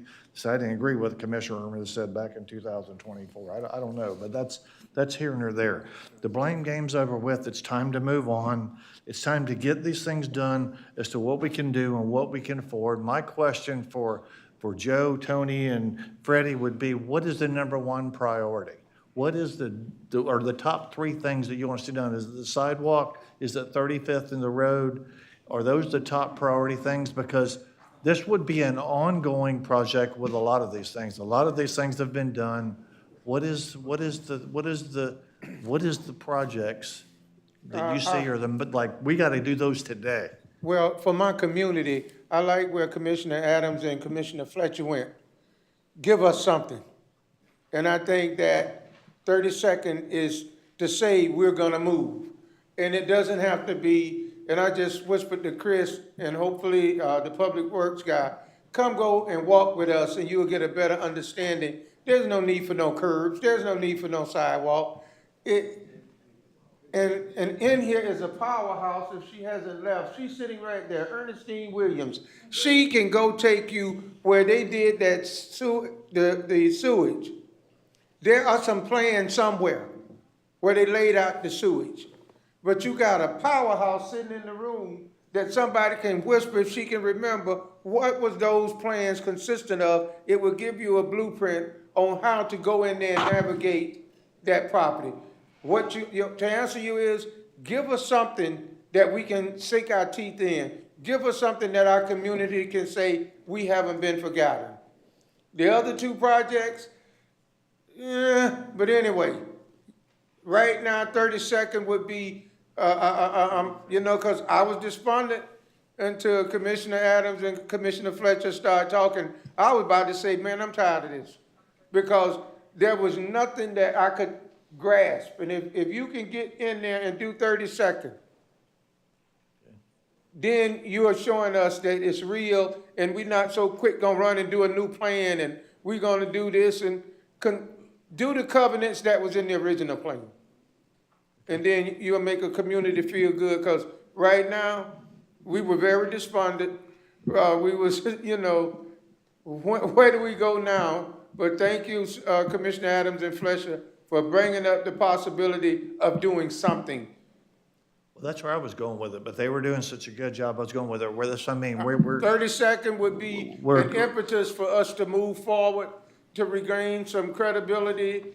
It would do a whole lot of stuff for our community. So we do this, the DOT's working on the sidewalk all the way to 58.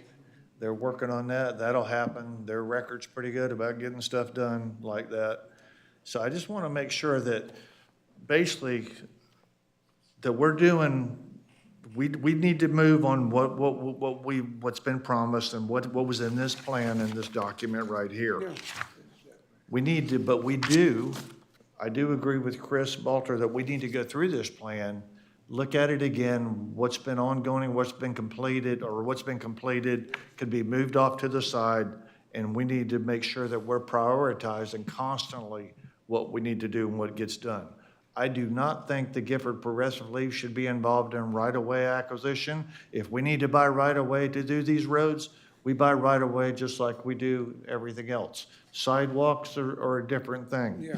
But that can be done. So I agree with my fellow commissioners. It's time to quit talking. It's time to move on. We need to move on. Yeah, I'm We like need the to- We cable- need to get it done. I'm like the cable guy, get her done. And if you want some background, and commissioners, we pick at him, Freddie and I do. The institutional knowledge about this Gifford neighborhood plan, that's a walking encyclopedia right there. He can spew it out because it's been his baby. And when you say what is done, what has, he, somewhere hid in the closet, he has the report cards that some of you don't even know about. Because there was report cards given. He got all of that institutional knowledge is with the president of the Progressive Civic League. And once again, commissioners, thank you, but 30 seconds, if you can get that ball rolling, let's get it done. So 30-second being a priority, we're looking at the other two projects, specifically the one with FDOT involved. That's already gone through the 5-year, the 3-year, okay, here we go. Now I smell asphalt. We've already done that.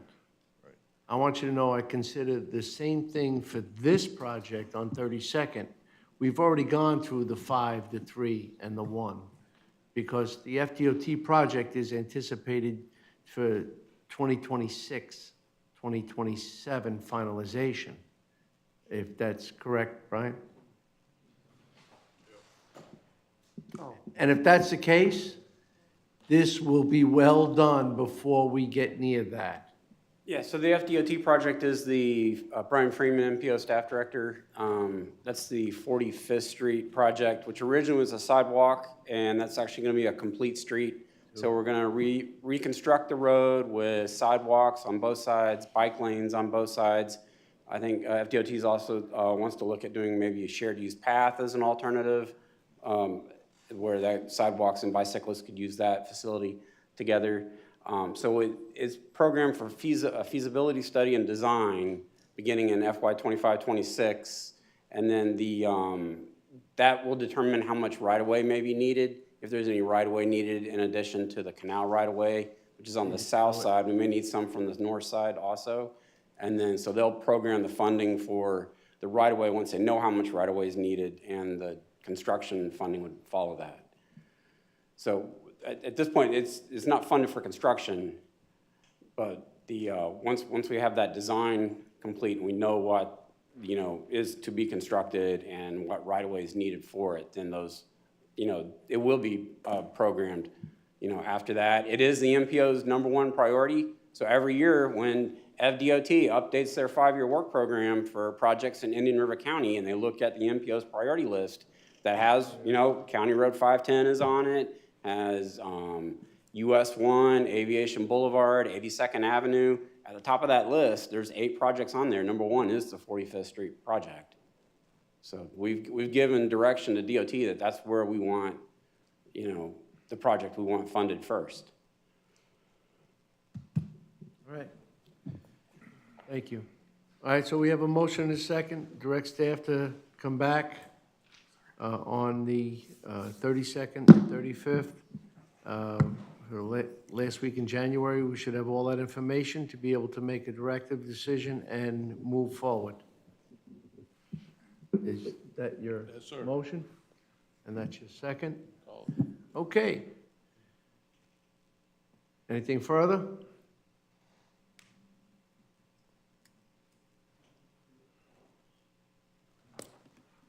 All in favor? Opposed? Motion carried unanimously. Thank you.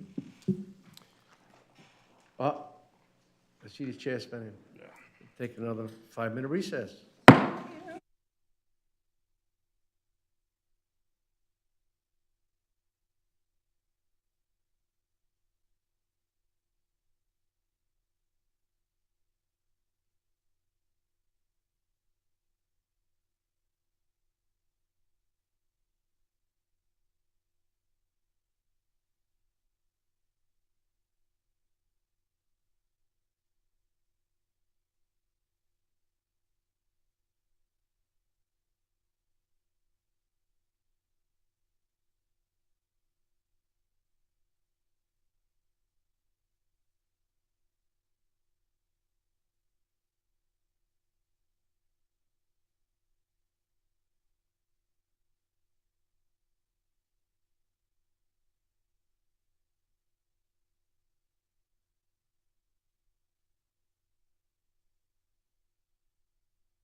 All your meetings gonna be long? 1 minute warning. I don't mind, I'll let everybody speak.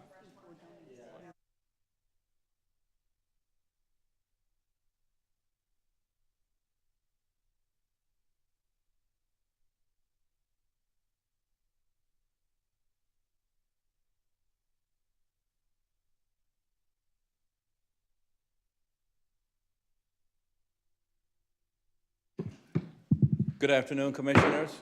Meeting will call back to order, and next item is Utility Services, item 12J1, which is the adoption of the Indian River County Department of Utility Services wastewater, water, and reuse water utility construction standards, December 2024. Good morning. Good afternoon. Good afternoon, Commissioners, and sorry for jumping the gun there.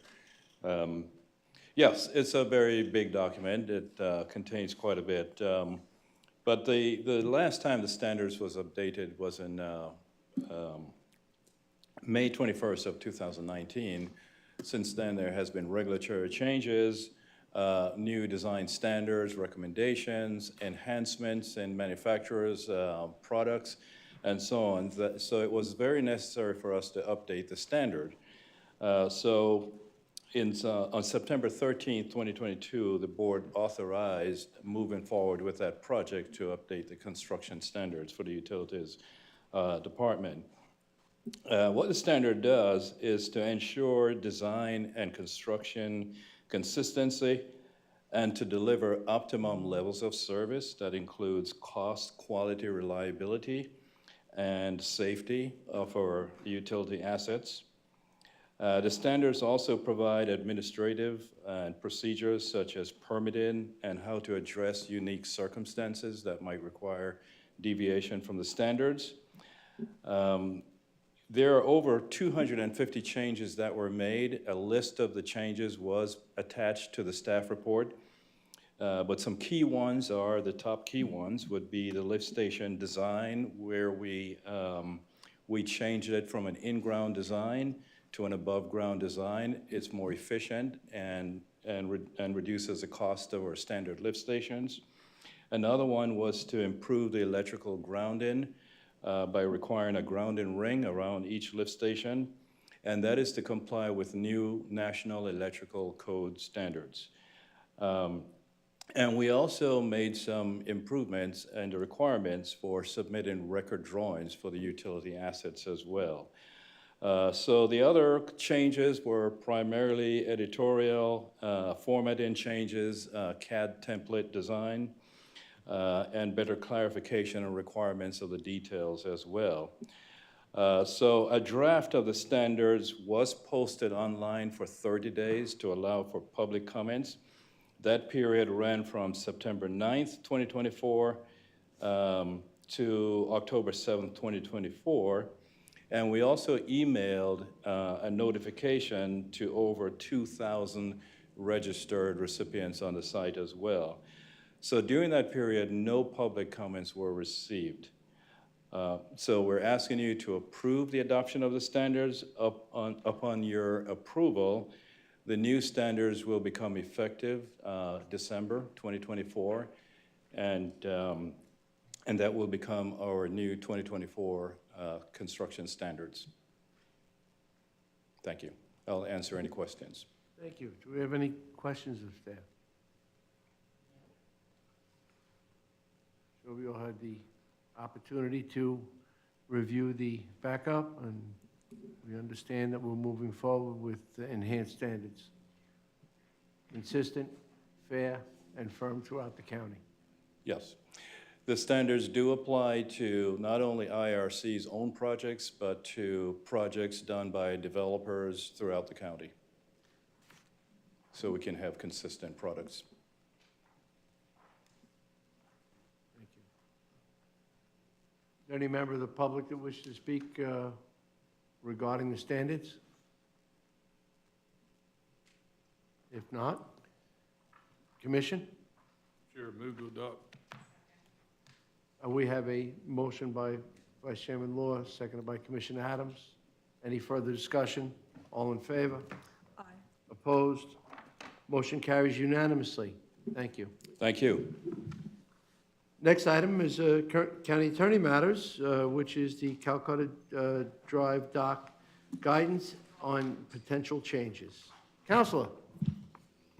Counselor. Good afternoon, Commissioners. Susan Prado, Deputy County Attorney on behalf of Indian River County Attorney's Office. So I prepared a memorandum that you have attached here too for today's item for the Kolkata Drive docks. These docks have been an issue that has been handled by our office since 1985, and I know just a couple years ago, the former County Attorney Dylan Reigold brought this back in, I think it was 2021 or 2022, to have an updated lease agreement, or license agreement, I'm sorry, which are attached here too, and the transferable license agreement. Since the implementation of that new license agreement, there has been a couple issues that have come to light in the license agreement. For looking at number 8, it talks about the county will make annual inspections of the dock facility under the license agreement. It again talks about inspections for repair in paragraph 9 that needs to be done within 60 days for them to apply for a permit and to get that repaired. If any repairs need to be done, demolition, all that other good stuff. And this is the licensee. Also, it talks about installation of electricity and all that stuff, or water, in paragraphs 10 and 11. And then number 13, it's on the licensee to do their inspection on an annual basis. There's also a section, I'm sorry. In paragraph 8, there's a section or a sentence in there that says that, you know, a person can call in and make a complaint. Essentially, someone would go out and make an inspection of the dock and determine whether it needs to be repaired or not. All of these items have kind of come up. We've had a couple complaints in the attorney's office, try to communicate with staff and see, well, who would be the adequate staff member to go out and make these. And I'm hearing from planning that they can't do it because they are not building inspectors. And then I'm hearing from building that they have inspection fees that would probably need to be paid that they have for normal inspections. They're roughly around $75 for inspection fees of items. And given that they're an enterprise fund, that's kind of like the fee that they have. If our staff does it, if it's outside people, it costs us more. So the questions have arisen as to who should be making these inspections, which department, as well as if they're wanting, if we can amend the agreement to make it that if there's a complaint that's brought in or a need for an inspection, plus our annual inspection, if that fee is to be included, or is it to be taken out of the new updated fee, which not every dock has. Most of them are still at the, I think it's like $100 a year. And I think maybe only 2 or 3 have gone up to the $2,000 a year fee. So these were all questions that were posed to me about the dock agreement and some of the issues, in particular from a couple of the residents there, as well as the last issue is whether or not we should give each individual dock an actual address. Because I'm being told by the building department that when a dock does require repairs and they need to go through and get a building permit, that they need to have an address of the area in which they're being, you know, they're having these permits being pulled for. And technically each dock doesn't have their own address. So if they're pulling a repair permit, it's for the entire area. And I can show you, Kim, do you have the aerial? So essentially it's this entire, if you go through 1 through 19, and that's just how we track it in our office. We've labeled them 1 to 19 just so we can track. So we'll have, for example, license agreement for dock 1. They don't have a property address associated with it. So that was the other issue that was brought up to me by building, and having these, the licensees comply with some of the requirements in the license agreement and the issues that they're seeing when it comes to getting permits.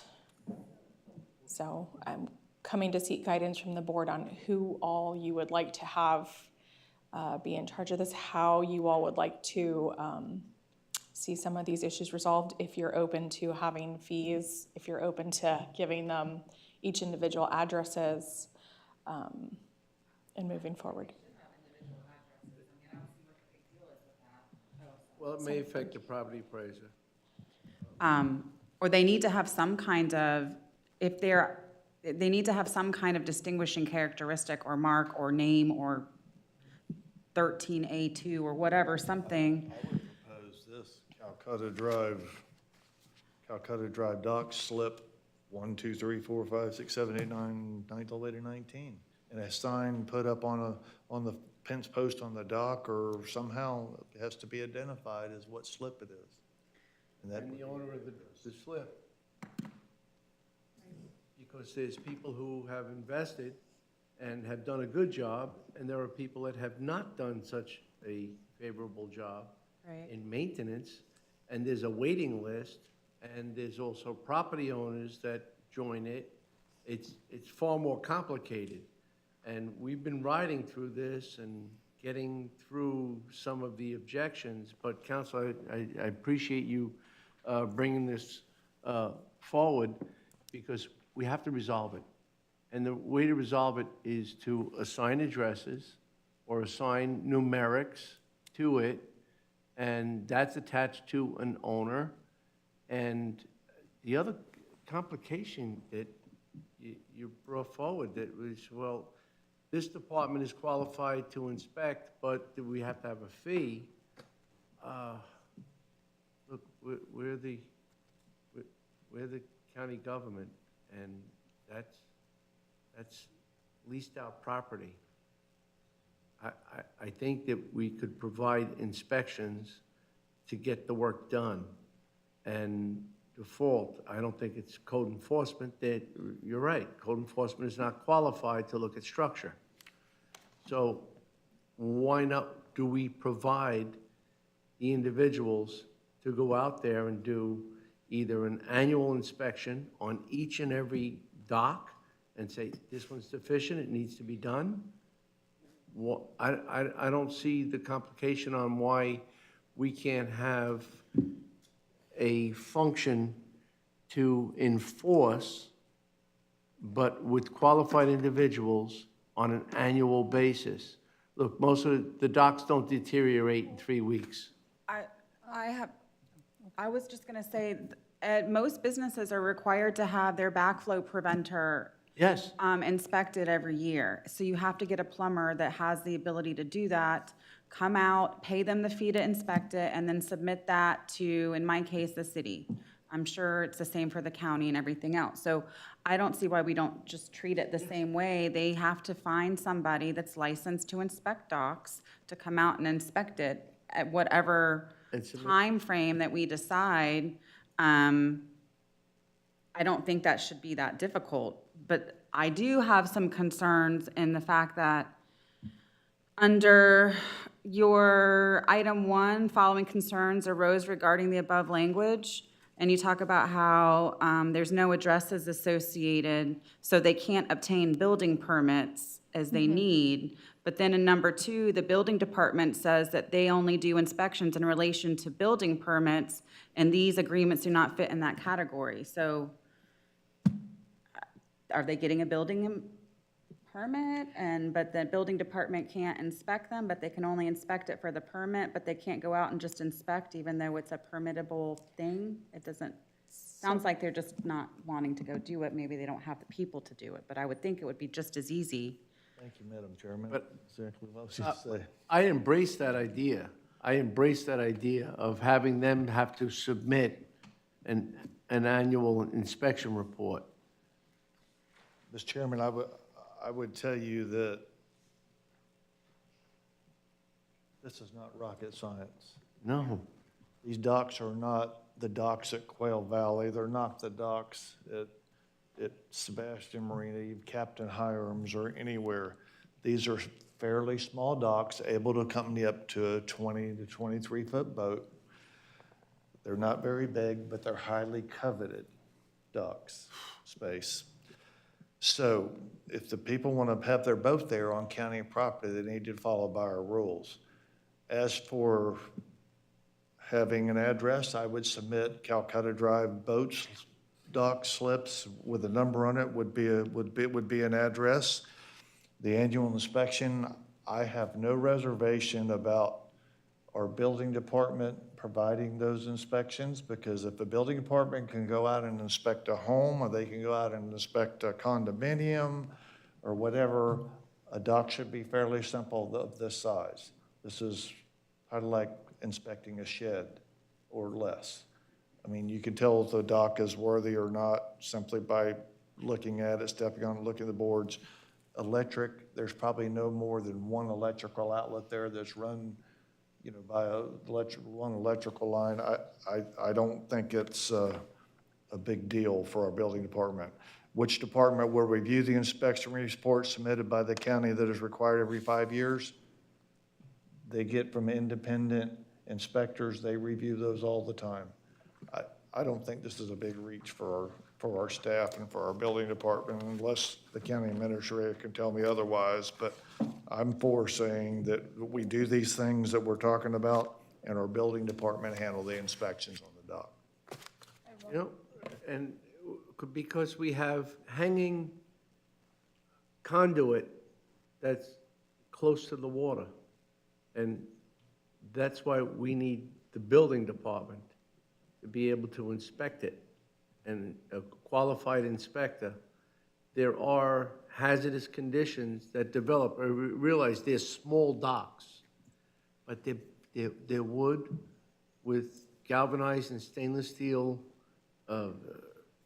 attachments, and there's some conduit involved. They do it all the time on a house. Yeah. It doesn't take much, Yes. but it should be geared towards the building department, because we set the standards. Okay. And if we think we need to raise the rent fees and to cover it, we'll raise the rent fees however we can do that. I mean, Commissioner Morse. Thank you, Mr. Chair. Did the building department say that they could not do this? They didn't say that they couldn't do it. The question was more or less the fee, because when they go out to inspect items, it's normally what happens is that you submit a permit and, you know, you pay your fee, and then that permit fee covers whatever it is that the inspection fee is. In this case, there is no fee associated, because if someone calls in and has a complaint, or for the annual inspection, the question is, where does the fee, you know, to cover that, because they are the enterprise fund Set a comes fee from. schedule then?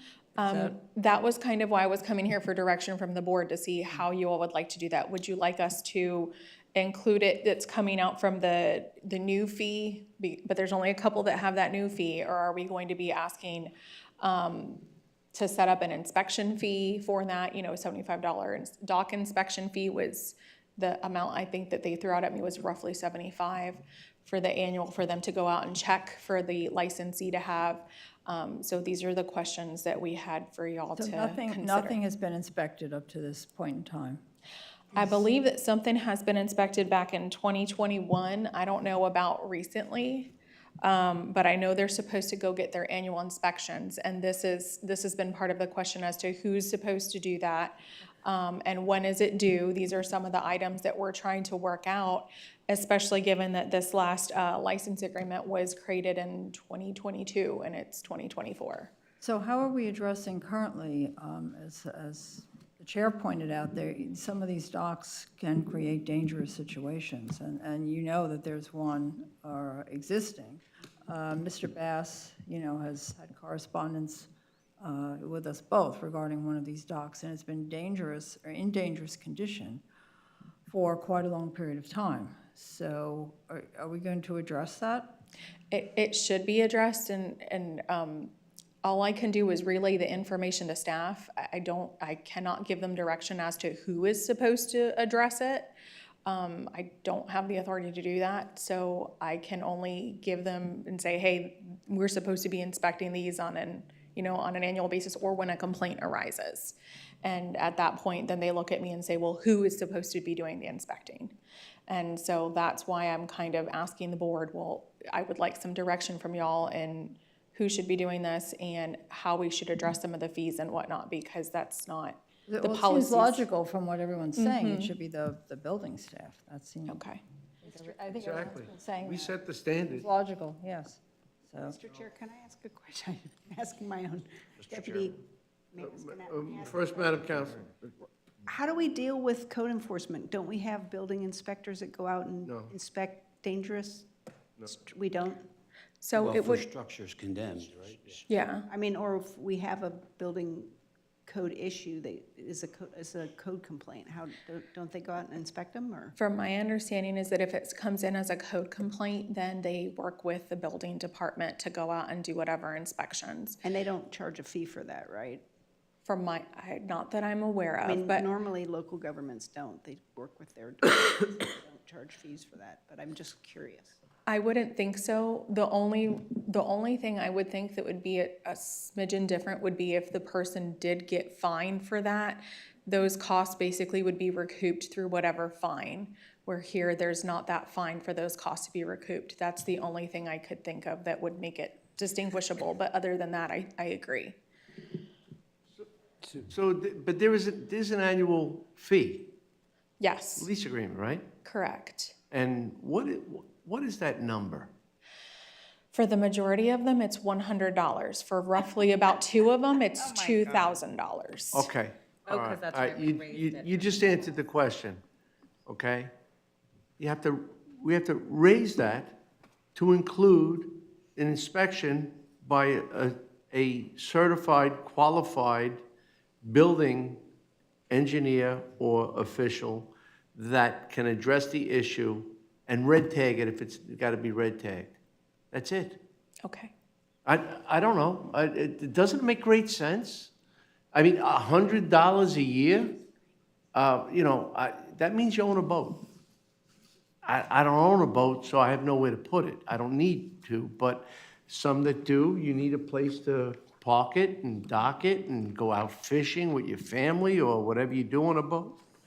Well, if that's the case, I don't think $200 is unreasonable. That would cover the expense of the inspection, and we don't have to wait for a report from an independent. We're doing it. And that's the cost of doing business. I mean, still, I think $200 is a ridiculously low number to have a dock. Like I said, boats are a little expensive. Joe, you own a boat? I do. Yeah, it's a little pricey, right? Yep. And then maintenance? So it's, I can only afford a kayak. I don't even have an inflatable raft. Own a boat, own a swimming pool, they'll both, But just give them to your wallet. it just $100. I heard the laughter too. I mean, that's ridiculous. You're getting a nice environment for $100 that you don't take care of, and now we have to chase you. And there's people waiting desperately to get onto these docks. Yes.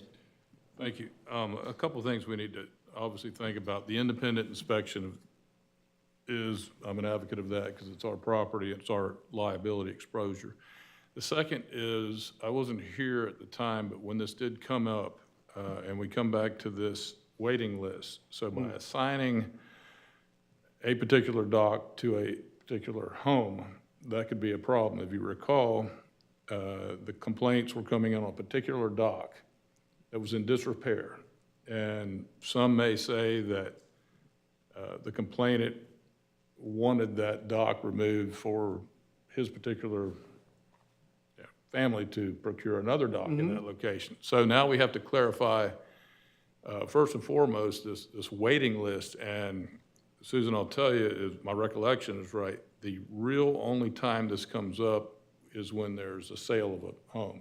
These homes do not sell that frequently, but I don't think we can assign a dock to a particular home because now you're including, potential, wouldn't be ad valorem, but assignment of a property, you get this dock. Well, there's not enough docks for the amount of homes, so some homes may not want a dock, right? So now you have a situation where, what are we gonna call these docks? Are we gonna, I don't think you can relate it to a particular house. Now, with respect to the inspection, sure, and that has to be an objective. I think that has to be in-house because, you may find a particular dock inspector that's favorable for you. But again, these complaints come in when the docks are in disrepair. That's how we typically get these complaints. And there's sometimes a motive on somebody complaining on somebody else's dock. I went out to the docks with a couple of the owners, or prospective owners, and, you know, they were quick to point out the challenges that exist in the docks. As I know, another commissioner mentioned, you know, contact. I've seen it, and there are some rough ones. How long is the lease for? At $100 a year? The old leases, they are until they change hands. And that was part of the difficulty back in 2022, was that we can't impose new stuff on people that are still under the old lease. So it's only when they change hands that we can get this new lease. And that's why I wanted to try to bring it to the board so I could get guidance and update it with anything that it needed. So that way, once something does change hands again, we can make sure that it's updated and kind of dealt with anything that may not have been foreseen at the time that it was updated in 2022. One other issue that was not foreseen is there's a particular parcel of property that was purchased that had a dock. And now the person that purchased that now has 2 docks instead of just one. And there's no prohibition against that against having more than one dock in the license agreements or in anything that we've done. So to the dislike of the other people on the waiting list, this person now has 2 docks while there are many that are still on the waiting list, but I can't stop that or do anything because there's nothing in writing that says otherwise. So that's another issue as well. You might have 2 votes. No vote for me. No. So we can't change the lease, but we can change the fee. No, they're grandfathered. The others are grandfathered. The other, so we're done with that. So the inspections could not apply to them. Basically, what I'm asking for is for anybody moving forward. I'm trying to fix it, so if anyone else, if any other property changes, if any other property changes hands from that point forward, or from this point forward, whenever we change it, that those properties would fall under this new lease, or the new license agreement, if you will, that would have those other fees or those other items in them. The ones that have the $2,000, they do have the annual inspections requirement. They have the every 5 year, they have to have the third-party person come out. They have the complaint issue, that if someone issues a complaint, the county has to go out there and look at it. I'm seeking clarification on those as to which department should that come from, and from the money that we already get on those, the $2,000, should that money be used to pay the inspection fee for the building department on those. The ones that are $100 a year, clearly they have different sets and rules that go along with them, and they basically just change hands once, you know, the property, it goes back onto the list of liens available, or if the person that's purchasing the property wants to continue, they then have to execute the updated lease. And that lease is not generationally transferable, correct? No, it's only transferable if the person who purchases the property chooses to enter into it, and they have to do it within 90 days. They have to find the insurance, the liability insurance that would cover the dock and protect us, as well as pay one-time $5,000 transfer fee and then the annual $2,000 fee. And who monitors the so-called waiting list? It would be our office. And that's by, I guess, first come or the longest wait on the list is the top of the list. Correct. And that only happens generally with the sale of a particular property. Correct. Is the $100 people required to get an inspection yearly? Under that one, I don't believe so. That's part of the problem that we had and part of why they brought the new ones, if my, if my memory serves me correct. So how do we resolve a decaying dock that's in disrepair, that's, the owner is paying $100 for? That is part of why I wanted to double check here. I think we could also look at, I mean, it could be brought up as a code matter, but if it's brought up as a code matter, it's, we technically are the property owners, so it gets interesting. They are the violators. We could still work it that way, but it's just a little funky when it comes to holding people responsible when it comes to that one. I have a question. Yes. We're a victim of a weak lease agreement. The original one, yes. Yeah, okay. I don't understand if we are giving them the benefit of allowing something to do something that they otherwise couldn't, if not for our allowing it, and they aren't holding it to the standards of safety and general good maintenance, why we can't revoke it. That was part of why I know in 2022 that they made the changes, was because we didn't really have those teeth. So that was some of the teeth that was put in the 2022. So I do think that it was definitely much needed. So those teeth are now in there. It's just that there's a couple things that needed some tweaking that weren't, it just needed time to kind of shake out. But I thought I understood that we can't do anything about this dock that's in disrepair because it's grandfathered in under the old contract. Yes. But I don't understand why we have to continue to allow it to happen. I just don't understand how we can have nothing, like, we just have to sit here and take it and let them have a crappy dock that's a health hazard. Well, the docks probably have deteriorated because of the lack of annual inspections. Right. But the property, whoever has the lease on this particular dock is obviously not keeping it up and maintaining it. And so at the end of the day, I don't feel like they're meeting their requirements under any existing contract, whether it has the teeth or not, because they obviously don't care about it. So why can't we just revoke it? And we do That have is- a building department. That is something that I can look into further.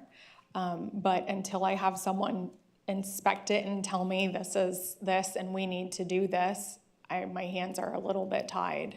So can we ask the building department to go out and inspect it? And if it's something that needs to be condemned, we just treat it as a condemnation and move forward and revoke it and move on to the next person on the list that may want to maintain it? It would have to be some type of due process. Right, and then, but we'd be condemning our own property.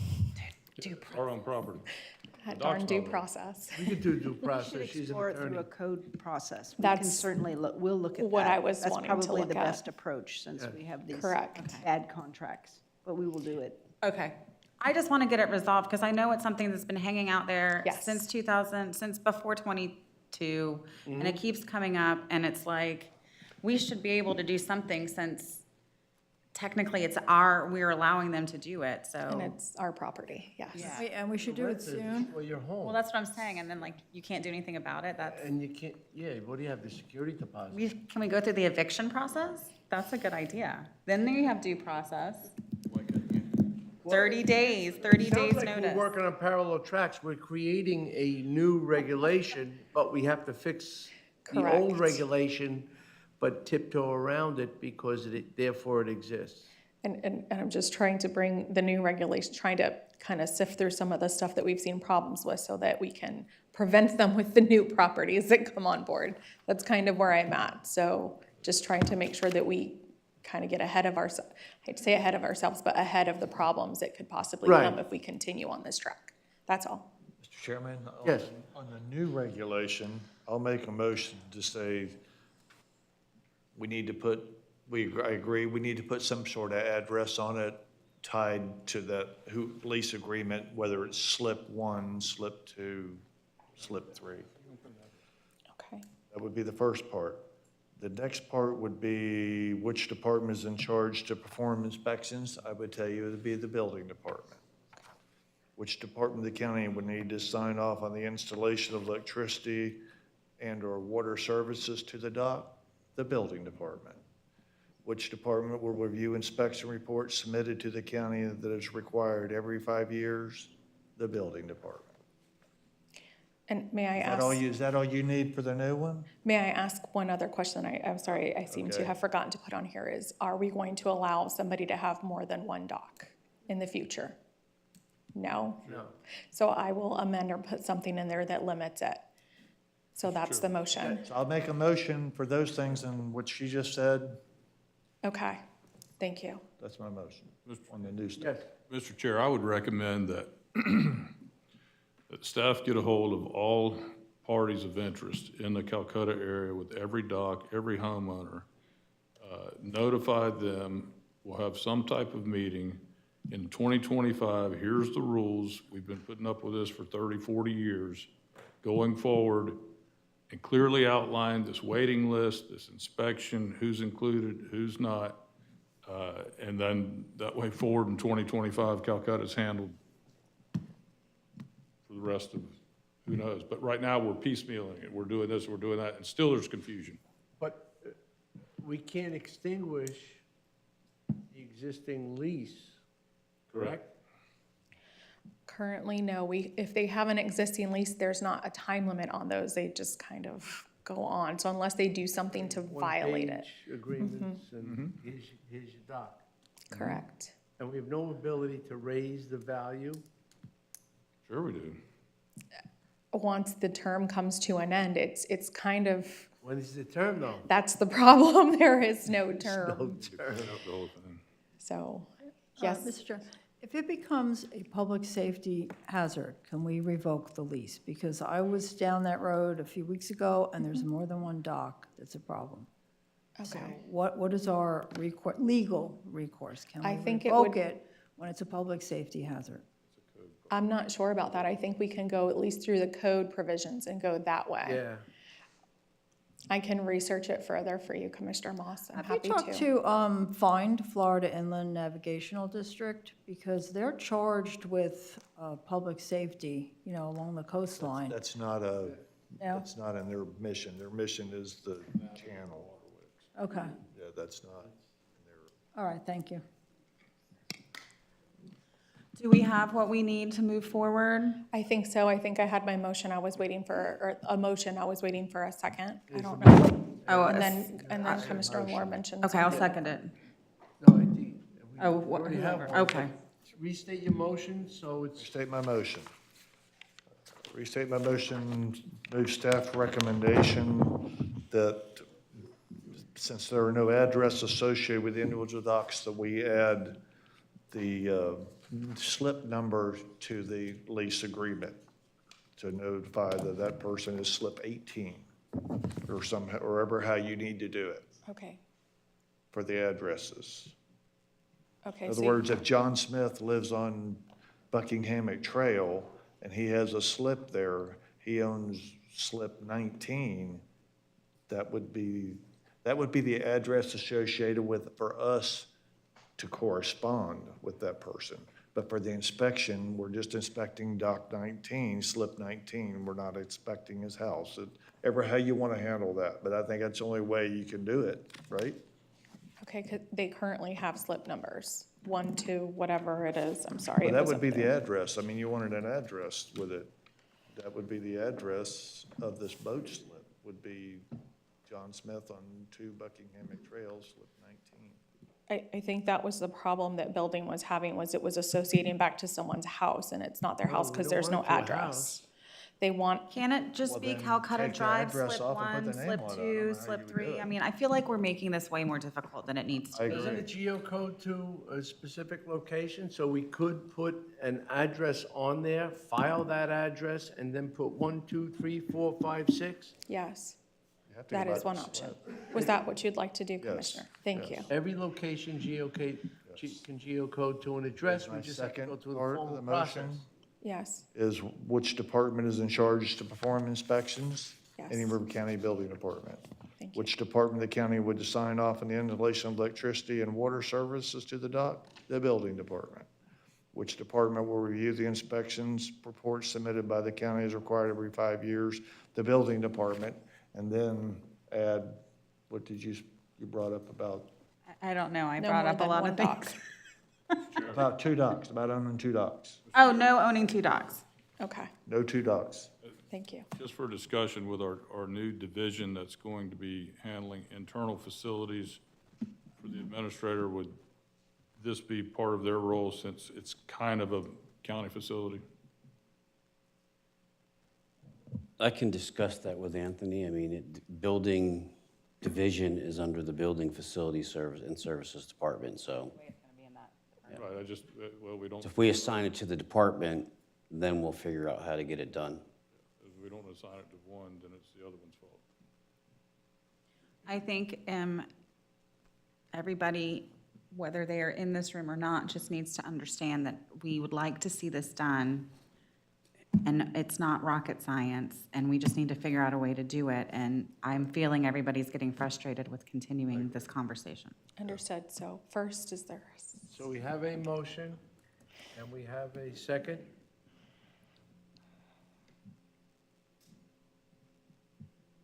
Any further discussion? Your second? No, second was done. Second. Any further discussion? Council is clear? Yes, it's clear. I will make those amendments and move forward. And I will bring back the finalized amended version for your approval. Thank you. All in favor? Opposed? Motion carries unanimously. Thank you, Commissioners. Didn't know if we were going to get through that. You know, there's nothing else on the agenda. Are you sure? Well, we can still sit here and sing Kumbaya together. Does anybody want to stay a little longer? I'm getting ready to DoorDash. There's a lunch. SWID add-on. Well, yes, we do have the SWID, 15B1. Hamachu. Is Hamachu here? Me, it's me. Yes, Standing come on down. Standing between me and lunch.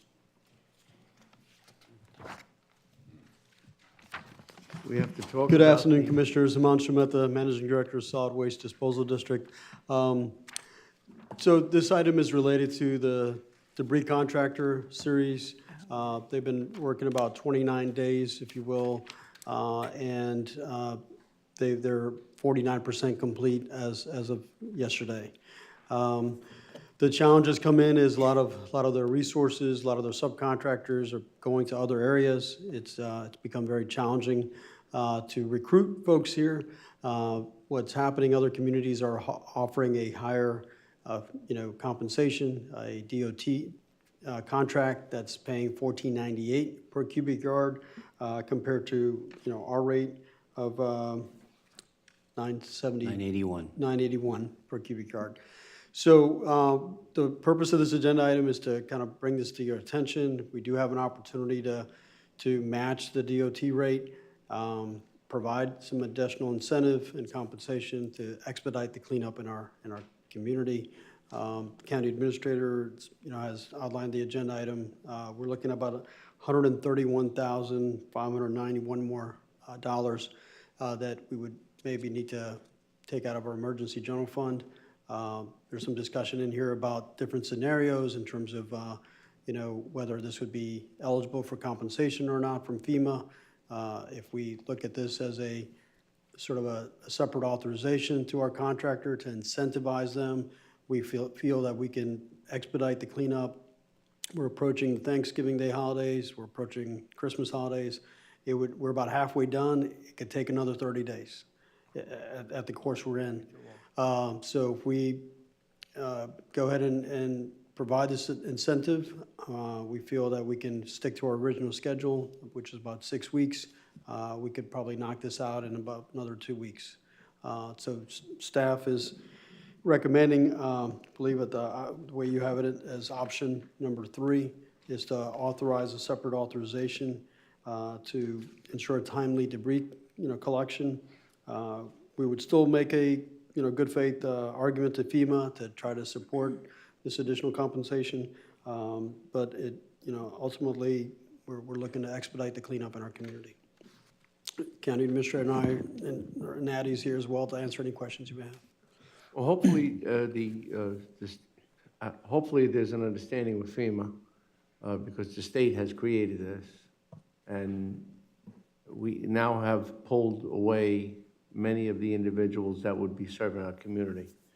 Encouraging it with 50%, but if we take that option and separate so that we know we get reimbursed for that, and I want to be clear, at this point, the amount of debris that's out there, and specifically in some communities in the North County and South County, where there's lines down the street, and I realize there might be extra stuff going on there, some extra tree trimming now because we're waiting. Sure. It's building.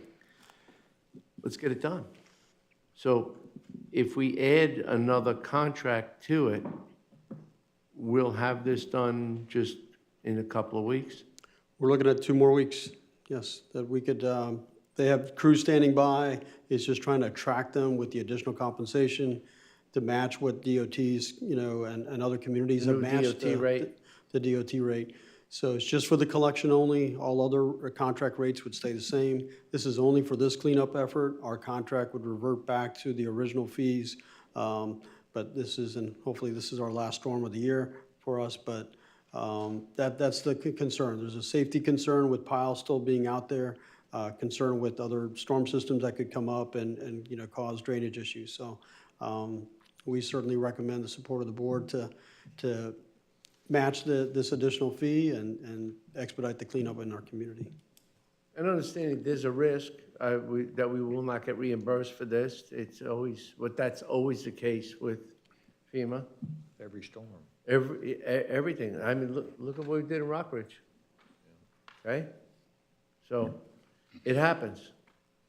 But I don't think we should weigh in the balance that for the public safety and welfare of the citizens. Let's get it done. I don't know. Mr. Chair, I would also, the root of this is a contract that we entered in months ago in preparation for a storm like we do every year. At the time, no one was thinking about Helene and/or Milton at $9.81. That was the contract that the contractor agreed to, okay? So now, at 49% of the job, and I guess Himatsu, he will, or she will be paid at $9.81 for 49% of this goes forward. At me, I have a fundamental problem with a company agreed to do something for a county at a set rate. I don't believe anything in the contract said extenuating circumstances where our subcontractors are going elsewhere to make more money. And I don't know that we see this or recognize this in any other contracts that we have. Having said that, this is somewhat exigent circumstances, I would suggest. I don't know of any major phone calls or complaints that we've had with respect to piles of debris in certain areas. I do know that the convenience centers are actively busy with homeowners taking this upon themselves, myself included. I just think we have to be very careful. It's a slippery slope when you have something in writing that says $9.81 a square yard, and because of economics, their subs are going elsewhere, so now the vendor comes to us and says, hey, if you want it done in a timely fashion, we're gonna have to raise the rates. It doesn't smell right, but I understand this is a one-off, so to speak. Yes, and I agree with that. That's why we got to get the job done. But then looking at this and speaking with our council, perhaps maybe the contract needs to be written a little differently with a clawback. Again, nobody could have predicted that to be major storms on the West Coast and our coast, and then now they're traveling to the other area in North Carolina because they were incentivized by the state who raised the rate, and they got exactly what they needed, and we got abandoned. But there's nothing in the contract that states they got to stay here, do the work. There's no standards. I think if in the future, the contract needs to be a little more ironclad to prevent this, now that we know that it could occur, but we also just have to get the job done. Correct, but you must correct me if I'm wrong, but the particular contractor also has many other contracts within specific counties of the state. They do, and they're not saying they're walking away from this contract. Correct. They would continue to work here at the 981 rate, but it may take another 30 days at the subcontractors they have. Some of their subcontractors are trying to leave and go to other places for the higher money. So they presented the issue to us. They're not abandoning our contract, defaulting our contract. They're here to work, but they're just indicating that at the rate that they have, the contracts that they have, that it could take another 30 days. But if they can get this additional matching compensation that other communities are offering, then they can also attract more subcontractors and help us clean up our community quicker. Pulling them back. sounds like their help's getting paid more and going somewhere else, and the lack of help. And I agree with you. It feels like there's a gun to my head on this, but I don't tell you, we can't go much past December 1st with this, because there are people complaining.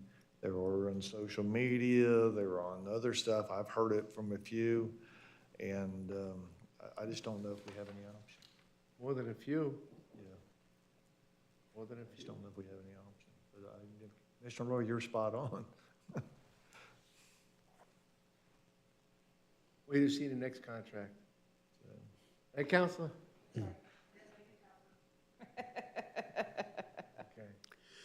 If this option is selected, we're asking the board to waive the purchasing policy requirements and authorize the county administrator to approve and execute an emergency purchase order. So we can get going. Chairman, I'll move staff recommendation. Second. Any further discussion? All in favor? Opposed? Motion passes. Thank you. got a 5-0 there, aren't you? Thank you, sir. All All right. right. With that, we have a lot to be thankful for, and congratulations to all newly re-elected. And, well, with that, everybody have a very happy and safe Thanksgiving. Remember, the convenience locations will not be open that next day, so store appropriately. And we'll visit you back on Saturday. We'll be available. But that's it. Happy Thanksgiving. Mr. Chairman, I said it briefly, but I want to again reiterate the fabulous job that our chairman did this past year, and the things she dealt with, and the graceful manner in which she handled herself and represented the county. Thank you, but I'm off the hook now, and you are on it, so looking forward to a good year. Well, thank you. Thank you. All right, seeing nothing further, for the greater good, this meeting is adjourned.